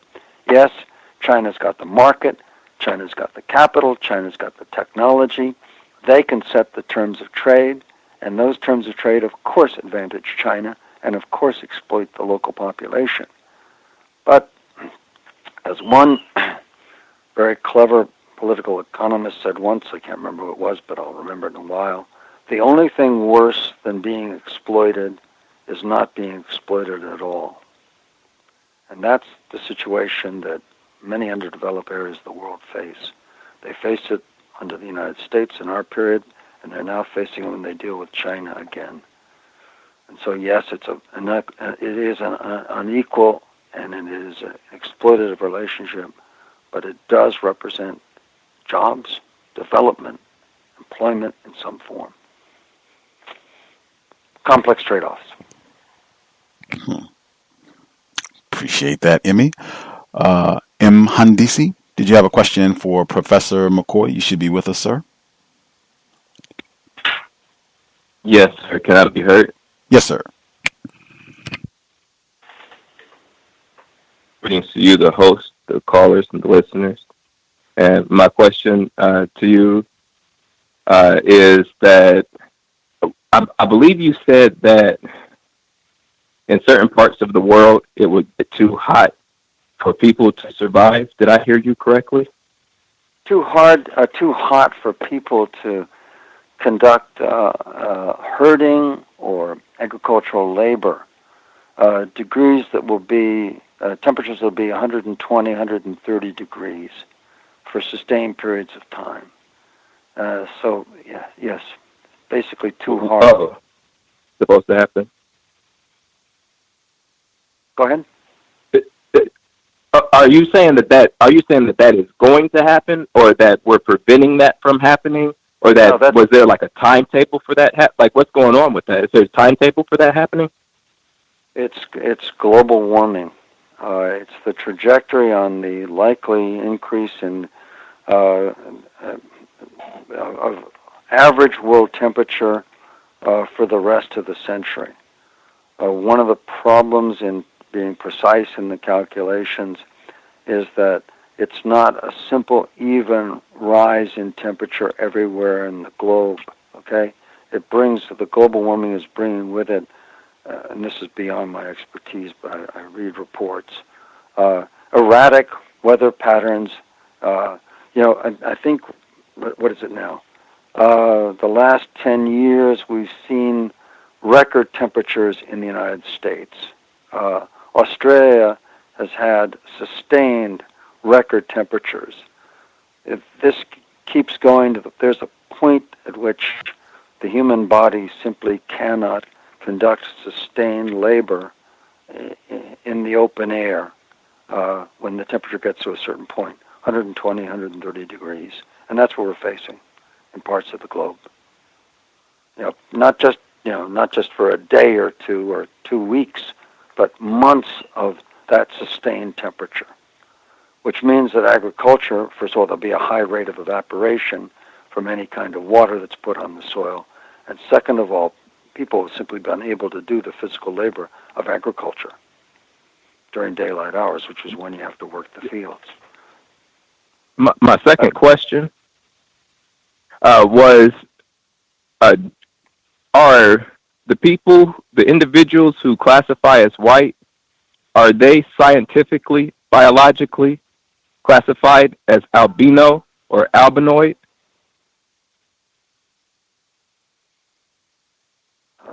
This is way beyond my expertise, but white is just a melanin. The recent research has found that all human beings have the same genetic composition, the same genes for skin color. It's an environmental adaptation. People in northern climes are whiter because you need lighter skin to absorb vitamin C from weaker sunlight during the winter. People in warmer climes with strong sunlight over a span of centuries, if not millennia, will privilege the darker gene because that gives you resistance to the sun. It's an environmental adaptation. It's nothing inherent. So you're saying that it's not albinism, because albinism is an inherent genetic condition. So is the white skin, it being a lack of pigmentation, is that albinism scientifically? No, I don't think so. I'm sure you've met a few. I've met a few people that have albinism, and it's clearly very, very different from just ordinary light skin. It means generally weak eyesight, and not just the skin color. I think that would be albinoid then, when it's not the most albinized. Then I think we would call it albinoid, I think. But then my last question was, the people who classify as white, how long will they remain on the planet as white people, as people without color? Oh, well, it's the level, it's not the temperature, but it's the amount of sunlight, and that doesn't change. That's not going to change. I don't think. I think it's basically temperature change. Okay, we've the loss of the ozone layer was because of, what was it? The chemical that was used in air conditioning, and we've the International Convention fluorocarbons, CFCs. The International Convention on CFCs is actually working, and we are beginning to control the release of CFCs into the atmosphere.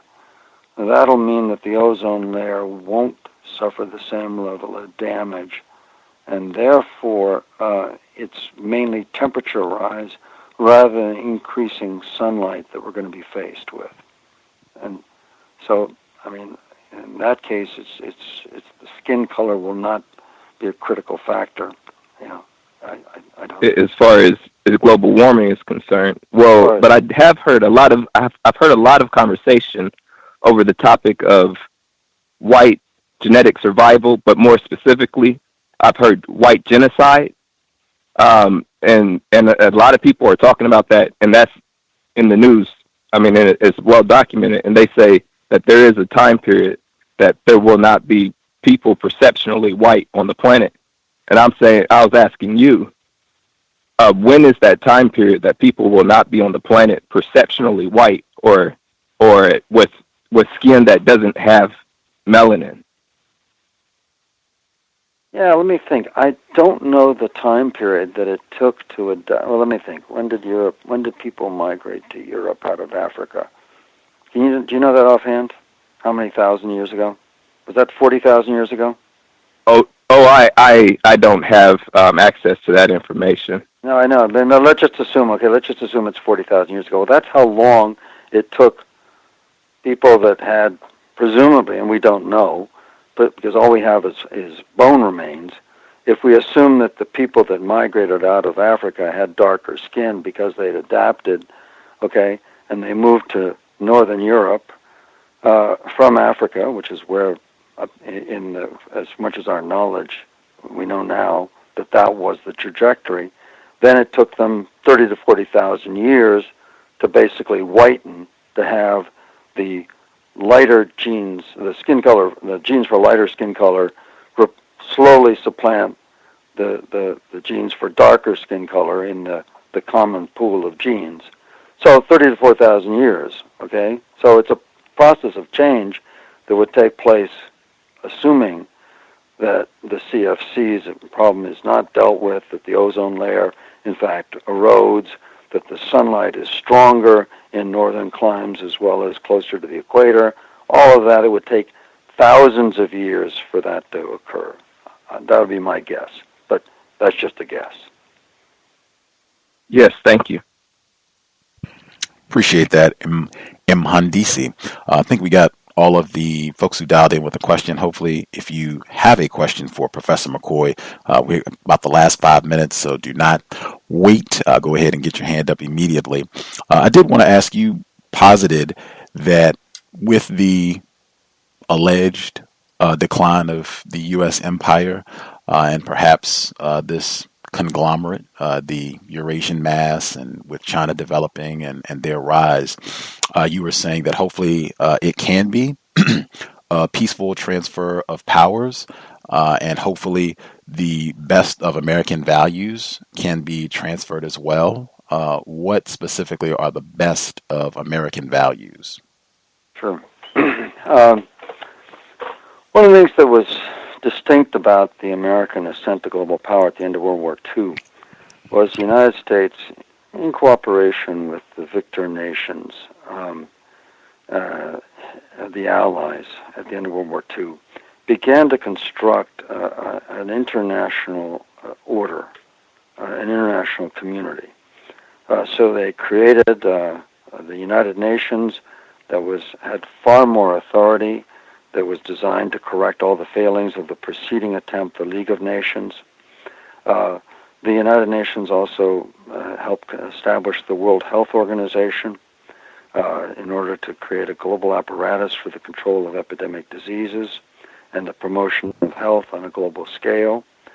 They also created an international trade order, an attempt to actually create open trade ending the protectionism that had been so destructive during the 1930s depression. That started with the General Agreement on Trade and Tariffs. Today it's the World Trade Organization. Another hallmark of the best side of America in the international arena was from the time that we began to appear on the world stage, not only the brutal pacification of the Philippines and the penetration of the Caribbean and the constant incursions there. That's the dark side. On the brighter formal side, from the time that we appeared at the Second International Peace Conference at The Hague, the United States was an advocate for the establishment of the rule of law, that nations would settle their disputes, boundary disputes, all sorts of disputes, through international arbitration via law rather than by force of arms. Another thing that the United States had, and this was something that we acquired and we introduced from basically it was Latin American nations developed this. The U.S. picked this up from Latin American nations, and along with the support of Latin American nations, made this one of the hallmarks of the international order, is that it's the status quo ante, that if there is a conflict between nations, the victor nation may not take territory from the defeated nation, so that wars of territorial conquest were ended. And finally, within the United Nations, the U.S. established something called the Trusteeship Council, and that institutionalized the four freedoms that President Roosevelt had articulated at the start of the war. And it's the idea that basically everybody on the planet has the right to be a member of a sovereign nation, that essentially colonialism is over, that more powerful nations do not have the right to conquer and dominate weaker nations.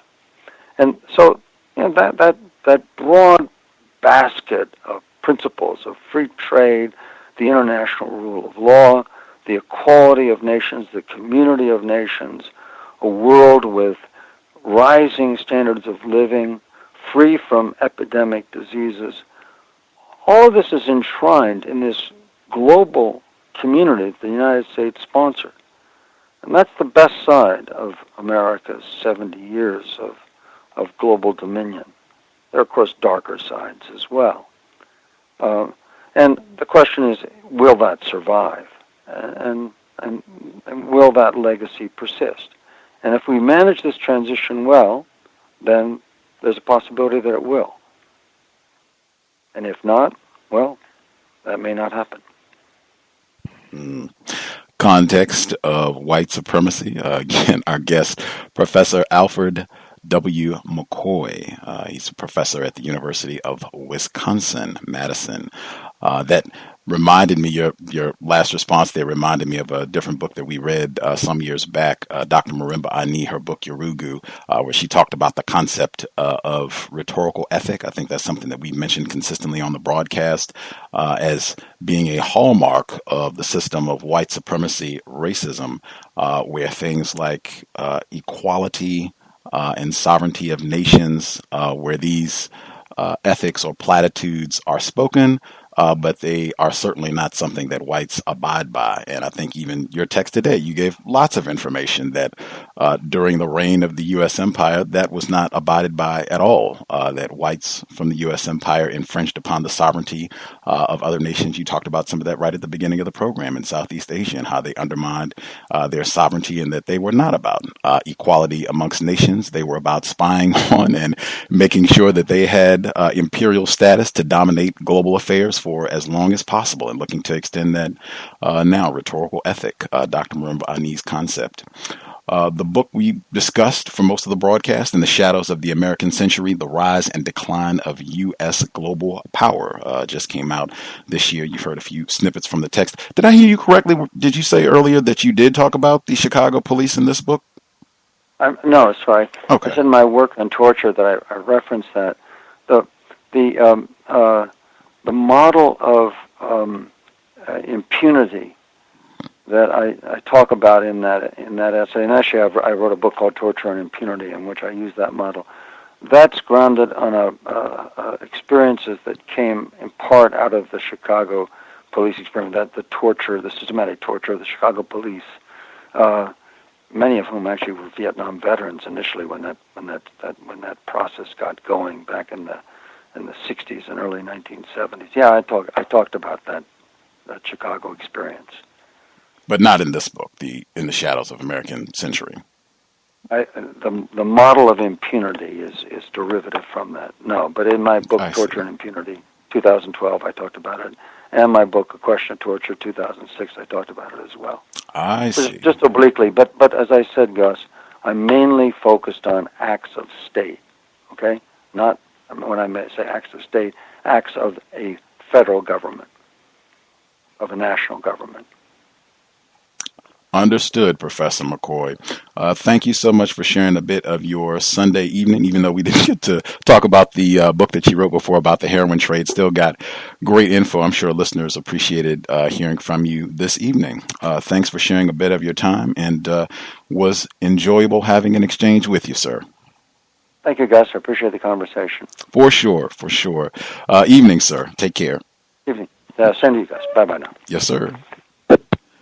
Context of White Supremacy, Alfred W. McCoy. You have to forgive me, the listener who asked specifically to have him on the program. I try to acknowledge where I got the guest recommendation from, but at least we got him on the program. If folks have any comments on what they heard, his concept or theory of the decline of U.S. empire, feel free. If you want to chime in, the number is 641-715-3640, the code 564943 pound. Press star 61 if you have commentary. I would just say for myself, I would not confuse, even though it might be correct. I think some of our listeners, they have taken the same opinion that the United States, this area of the world, will be declining in power. In my view, I would not confuse that with an end to the system of white supremacy. I would not conflate the two at all. Things could look different. Things might not be as this area of the world might not be as prominent as the way that things have looked previously. That might not necessarily mean the system of white supremacy has concluded. And even the portion that I read where he's kind of given his prognosis for how things could look, if this is the end of what he calls the American Empire on 234, where he says, while these elites, doesn't say individuals classified as white, but while these elites take in the view from the 50th floors of their glittering metropoles, the 2 billion poor backed into fetid slums of the global South. Generally, that's a code for black people when they start talking about the global South. Think Brazil, Caribbean, Sub-Saharan Africa. Generally, they're talking about a lot of dark people. By 2030, the global South by 2030 will, says urbanist Mike Davis, make the feral, failed cities of the third world the distinctive battle space of the 21st century. And agreeing with him fully, the U.S. military is already preparing for such a future of endless urban warfare as darkness. There were a lot of references or uses of the term dark and dark times from Mr. McCoy this evening, Professor McCoy. As darkness settles over some future super favela. Favela, I believe, is the term that they use in Brazil for like the ghettos, the slums where they stockpile the dark people down in Brazil. Super favela, the empire can deploy Orwellian technologies of repression while hornet-like helicopter gunships stalk enigmatic enemies in the narrow streets of the slum districts. Every morning, the slums reply with suicide bombers and eloquent explosions.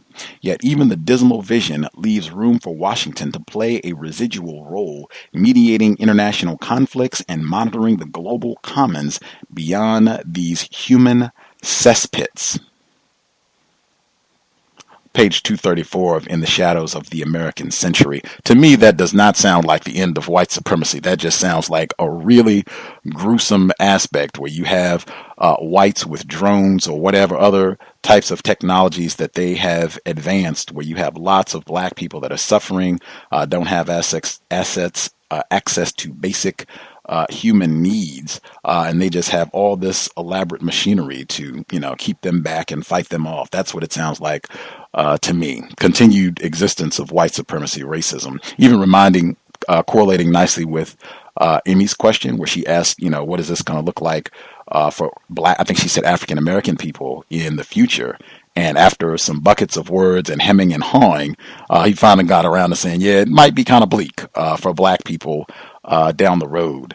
That response right there, and his response about torture, which he felt compelled to come back to towards the end of the broadcast, those I felt were strong indicators.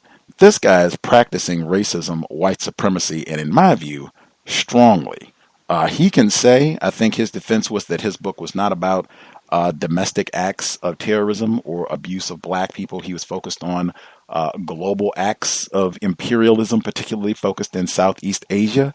His book, he begins, I think the first 50 pages or so of this book are about him and how he was mistreated in trying to publish his book on the CIA's involvement in the global heroin trade. It wasn't about things happening in Southeast Asia.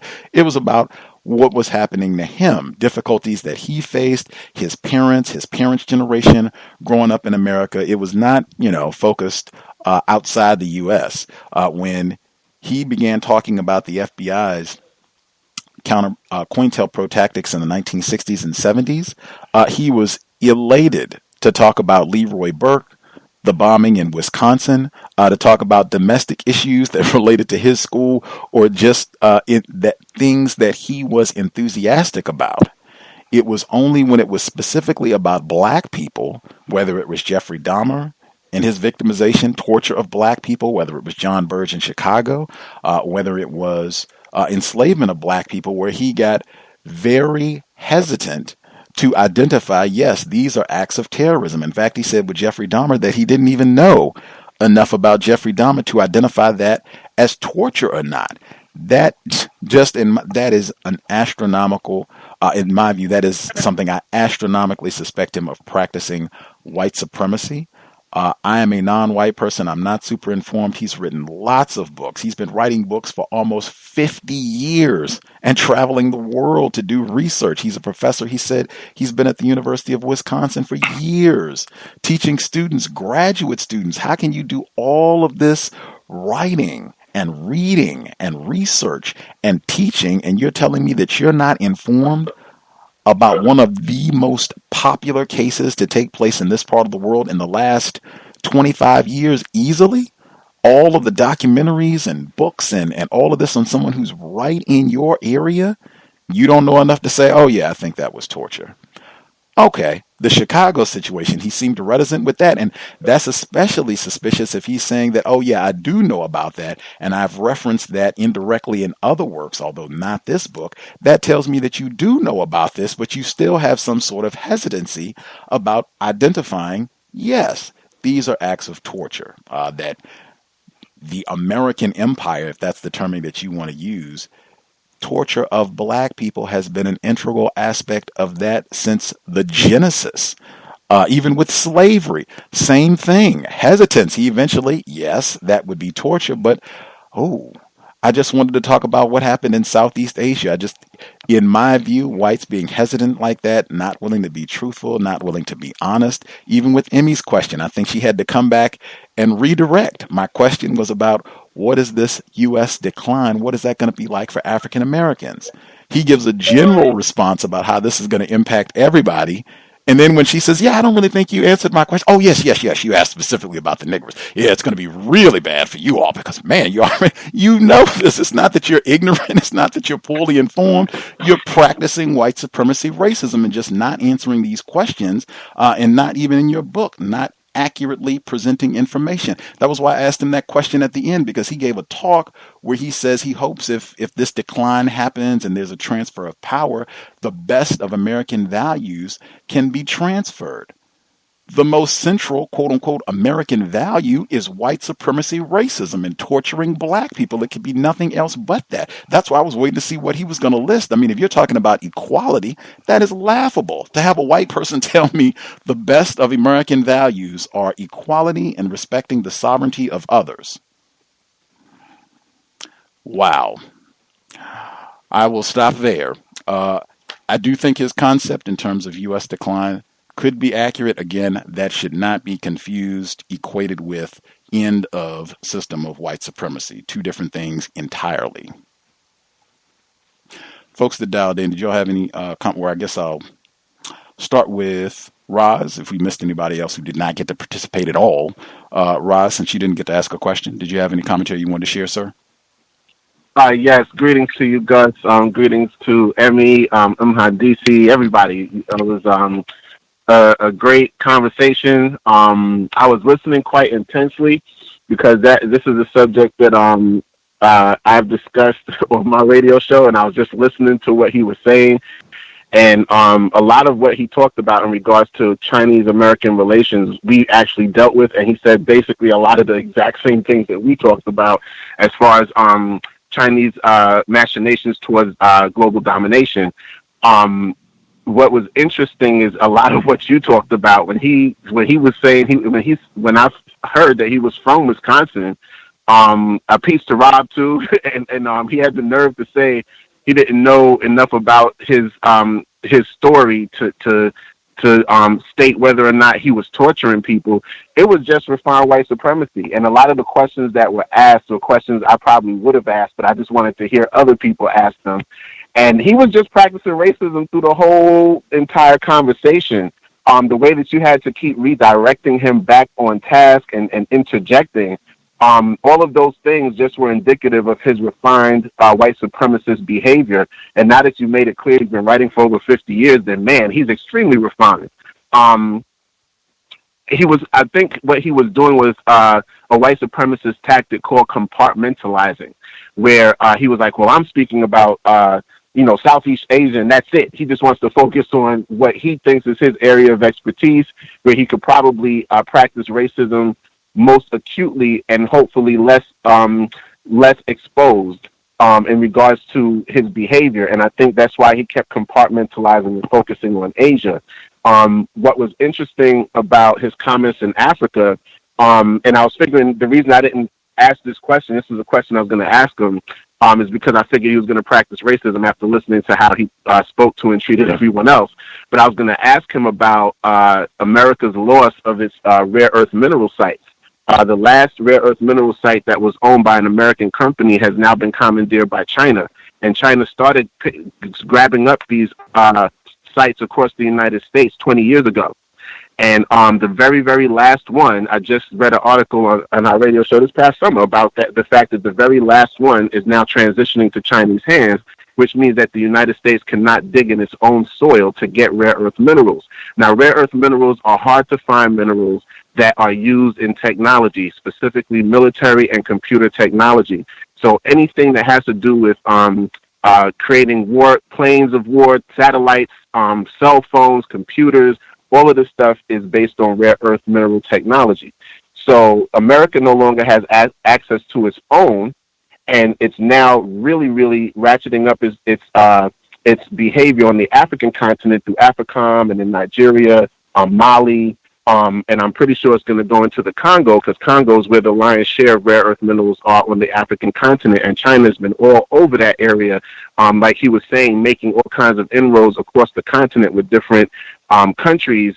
They're going to be building all kinds of railroads going across the continent and all kinds of stuff coming down the road. But ultimately, I was going to ask him, does he think that America's behavior that's ratcheting up on the continent has to do with the fact that legally it cannot tap its own resources on the continent because China has basically checkmated them here? But I figured he would have practiced racism, so I just wanted to hear what he had to say to you all. Now, the interesting part about it is I'm from Brooklyn, and an area I grew up in is Fort Greene. Fort Greene was one of the most deadly places to be in Brooklyn during the crack era when I was growing up. And when I've gone there in recent years, it has been flooded with white people and Chinese people specifically. And China's been getting a lot of, grabbing up a lot of prime real estate here because America is in receivership for all of the money that it owes, over $20 trillion in debt that it's in. Lion's share of that is owed to China. So basically, China's being allowed to buy up areas here. They're sending a lot of their people here as far as just to live here and, of course, get educated here. So when he was talking about American values being exported to China, you hit it right on the head for me, white supremacy. And I've always talked about the fact that we have to watch the relationship of other non-white groups with black people globally, because even though Chinese people are not at they're not the supremacists, they're not at the top, but the bottom line is they've been learning all of the different behaviors that white supremacists practice against darker skinned people, specifically black people. And if we've looked at the history of Chinese black relations, they have not been good, so the idea of China taking over in any way, shape, or form, like you said, has nothing to do with the ending of white supremacy. To me, it just has to do with white supremacists grooming Chinese people to practice racism the way that they're familiar with it, which will, of course, allow Chinese people to say, sure, white people can keep doing what you're doing to the black people. We're going to jump in. Actually, we're going to join in with you now, so that it is a nonviolent transition in regards to the reins of power economically and politically shifting from the United States to China. So everything that you guys elucidated on tonight's program was absolutely just perfect, and it fell right in line with a lot of what I've been studying for the last few years up to today, and he confirmed a lot of it. And even through him practicing racism, I was able to pick up on those nuances, exactly what you were talking about. So I'm going to mute myself and let other people speak. I might chime in later, as people are discussing the things that they wanted to talk about further. But great program. I'd expected nothing less from you, Gus, and I look forward to it. Thank you. I'll mute my line. Appreciate that, Roz. The other folks who dialed in, I'm trying to make sure if we didn't miss anybody who didn't get a chance to speak at all or ask a question at all. I think everybody else who's here got to participate. The other folks who dialed in, if you had a hand up, if you had commentary you wanted to share, feel free.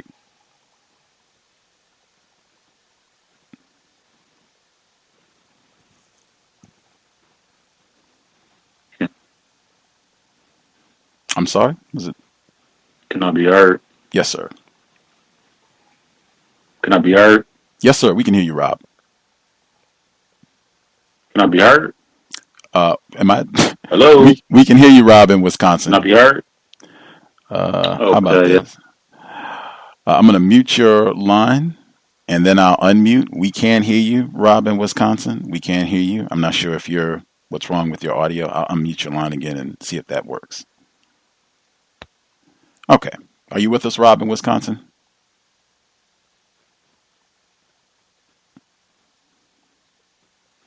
Not hearing you at all. Rob in Wisconsin, are you with us, sir? Can you hear me? Yes. Can you hear us?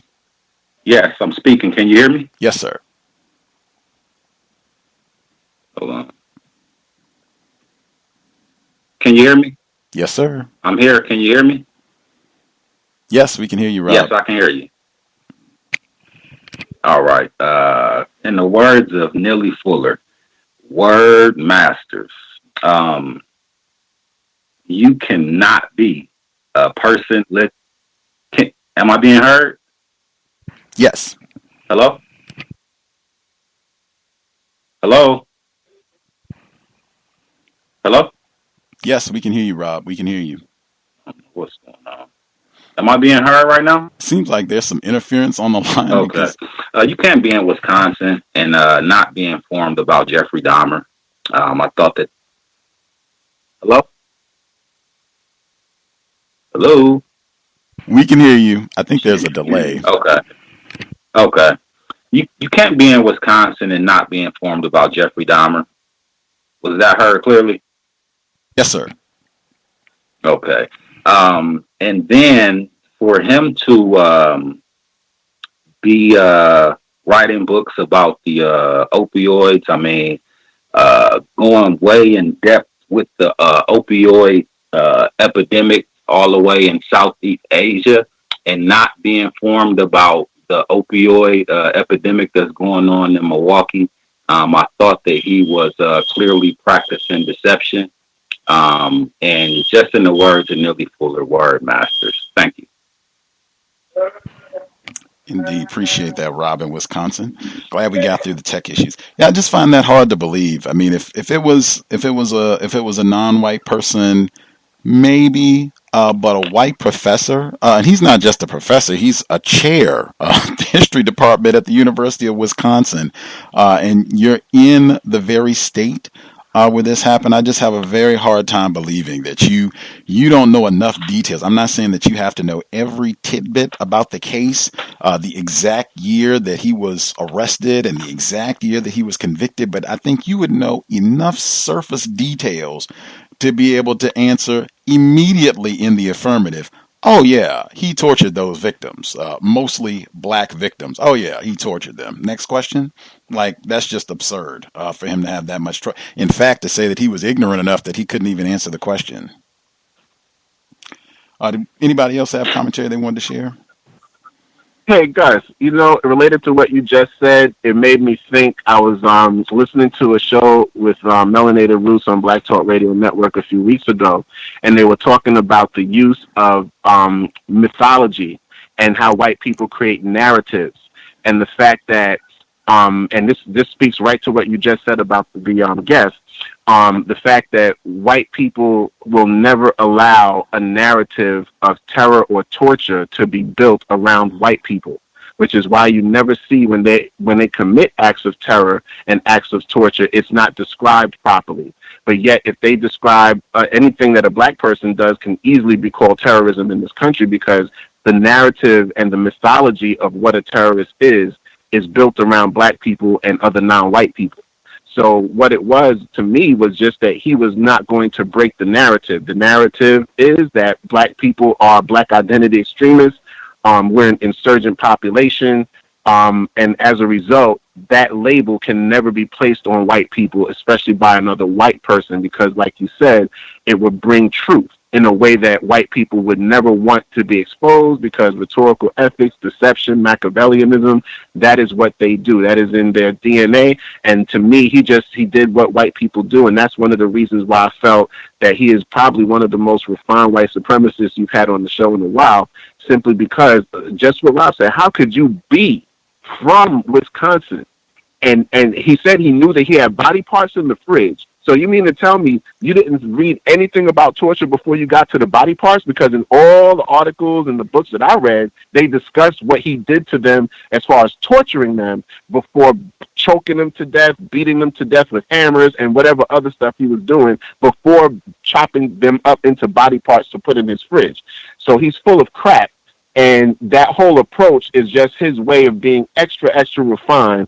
And it was just, to me, it was a treatise. This show is a treatise on watching the wisdom of psychopaths, the machinations of the white mind, and how it deflects, it compartmentalizes, and it has like an immune system as far as the way that it functions in elucidating truth about white supremacy. White people have an immune system that fights that at all costs, and it comes out in the way that they speak.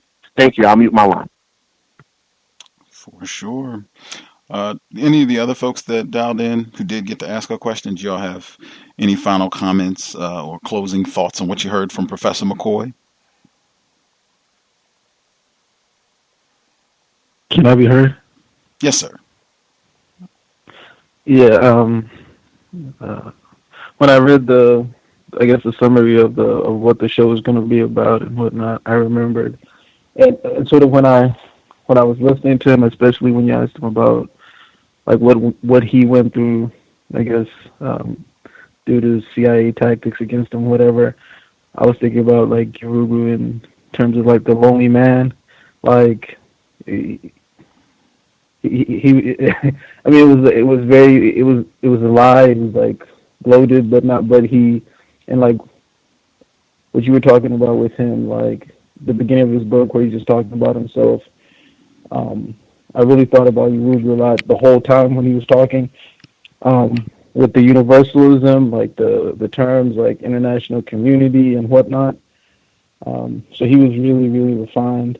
The reason why I asked, I asked the question about, I guess, the importation, if that's the importation of Asians to the U.S., and also, in Asia, how they have, a really, really strong affinity for light skin, especially the females.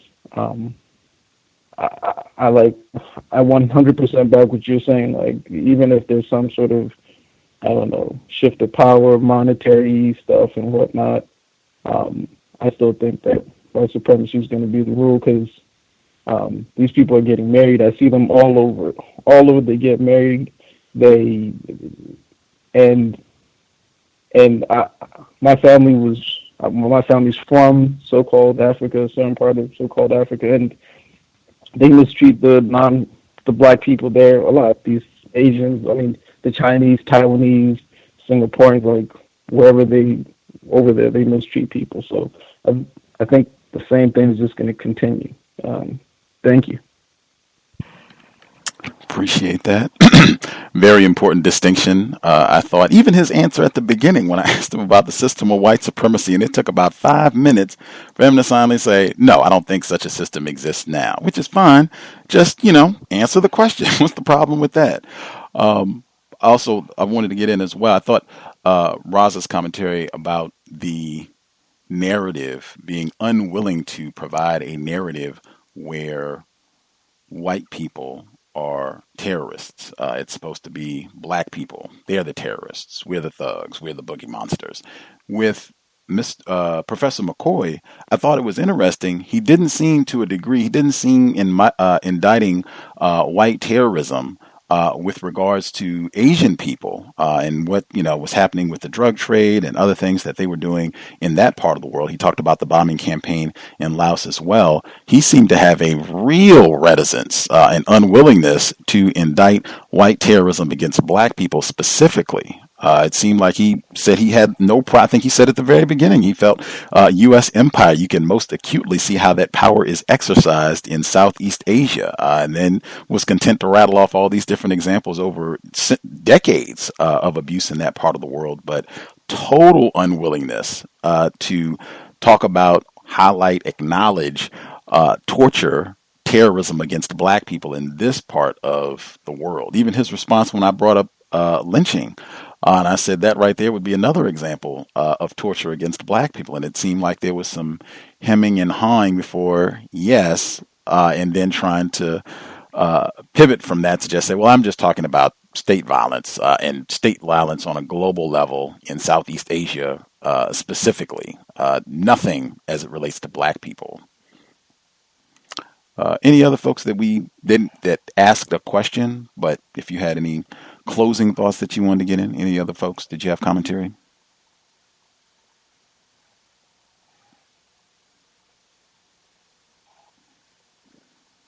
Other folks all satisfied? We didn't miss anybody? Nobody that we missed completely at a hand up?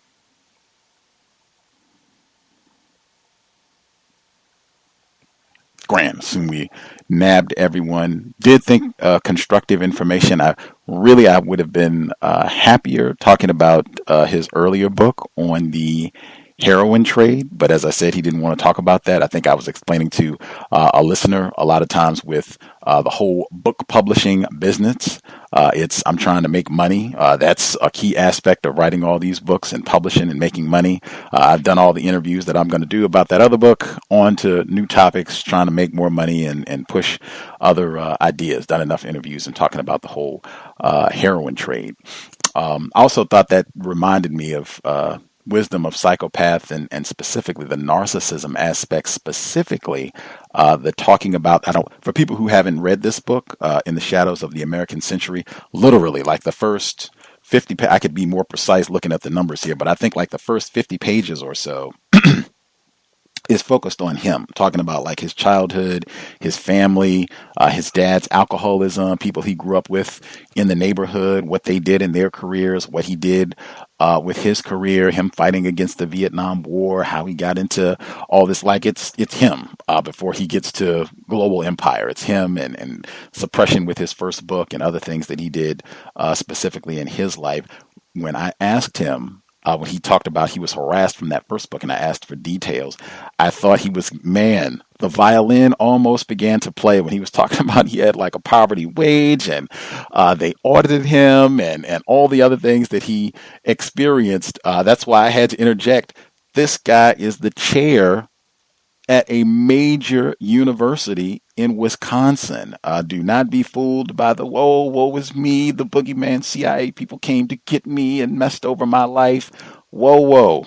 This guy is the chair at a major university. He has not done that bad. And you will see that pattern consistently where white people, even if they're going out, we had Bill Ayers on the program. He's a distinguished professor in Illinois. He was going out and blowing up buildings during the 1960s and 70s, wanted by the FBI and everything. Things turned out okay. Very different equation with regards to whites. And if they encounter any bumps in the road, any sort of mistreatment for a brief period of time, they tend to do okay. Very different from black people. I just caution folks anytime it seems like whites are trying to get you to lean into, oh man, I was so harassed. I had it so bad. Trying to get this published. They were tapping my phones and had only by the grace of God that I'm still here. Be real careful because they will do that sort of narrative on a regular basis. And in fact, I think in Wisdom of Psychopaths, Kevin Dutton talked about that is one of the traits of psychopathy, playing the victim role. It's not just that you go out and abuse and take advantage of other people. You always come back around to, wait a minute, I'm the one that's being mistreated. They, have gotten over on me. Somebody has wronged me. That tends to be a part of the psychopathy. In my view, that tends to be a part of the operations of white supremacy racism. Folks, satisfied? Any final comment? Yeah, I had a comment because he just said something really brilliant. Yes, I find that when white people can use things that more powerful white people do to them in order to play the victim role around other actual victims of white supremacy, especially us, they'll like you said, the violins start playing. They're going to tell you their whole life story. And, my life is similar to Dr. King's. Look at what they did to me. And the crazy part is we, in this part of the world, come from a culture where the outlaw is revered. So you have the actual culture that says to be an outlaw, especially white people, to be an outlaw and against the government and, to fight them is a wonderful thing and you should stand on that. And yet, when it's convenient for them, they'll want to play the victim in order to practice more refined white supremacy on their victims. And that is something that I pay attention to. I'm glad that you brought that up because it's something that they use all the time in order to get us for us to feel some sort of sympathy and empathy for them when they have no sympathy or empathy for us.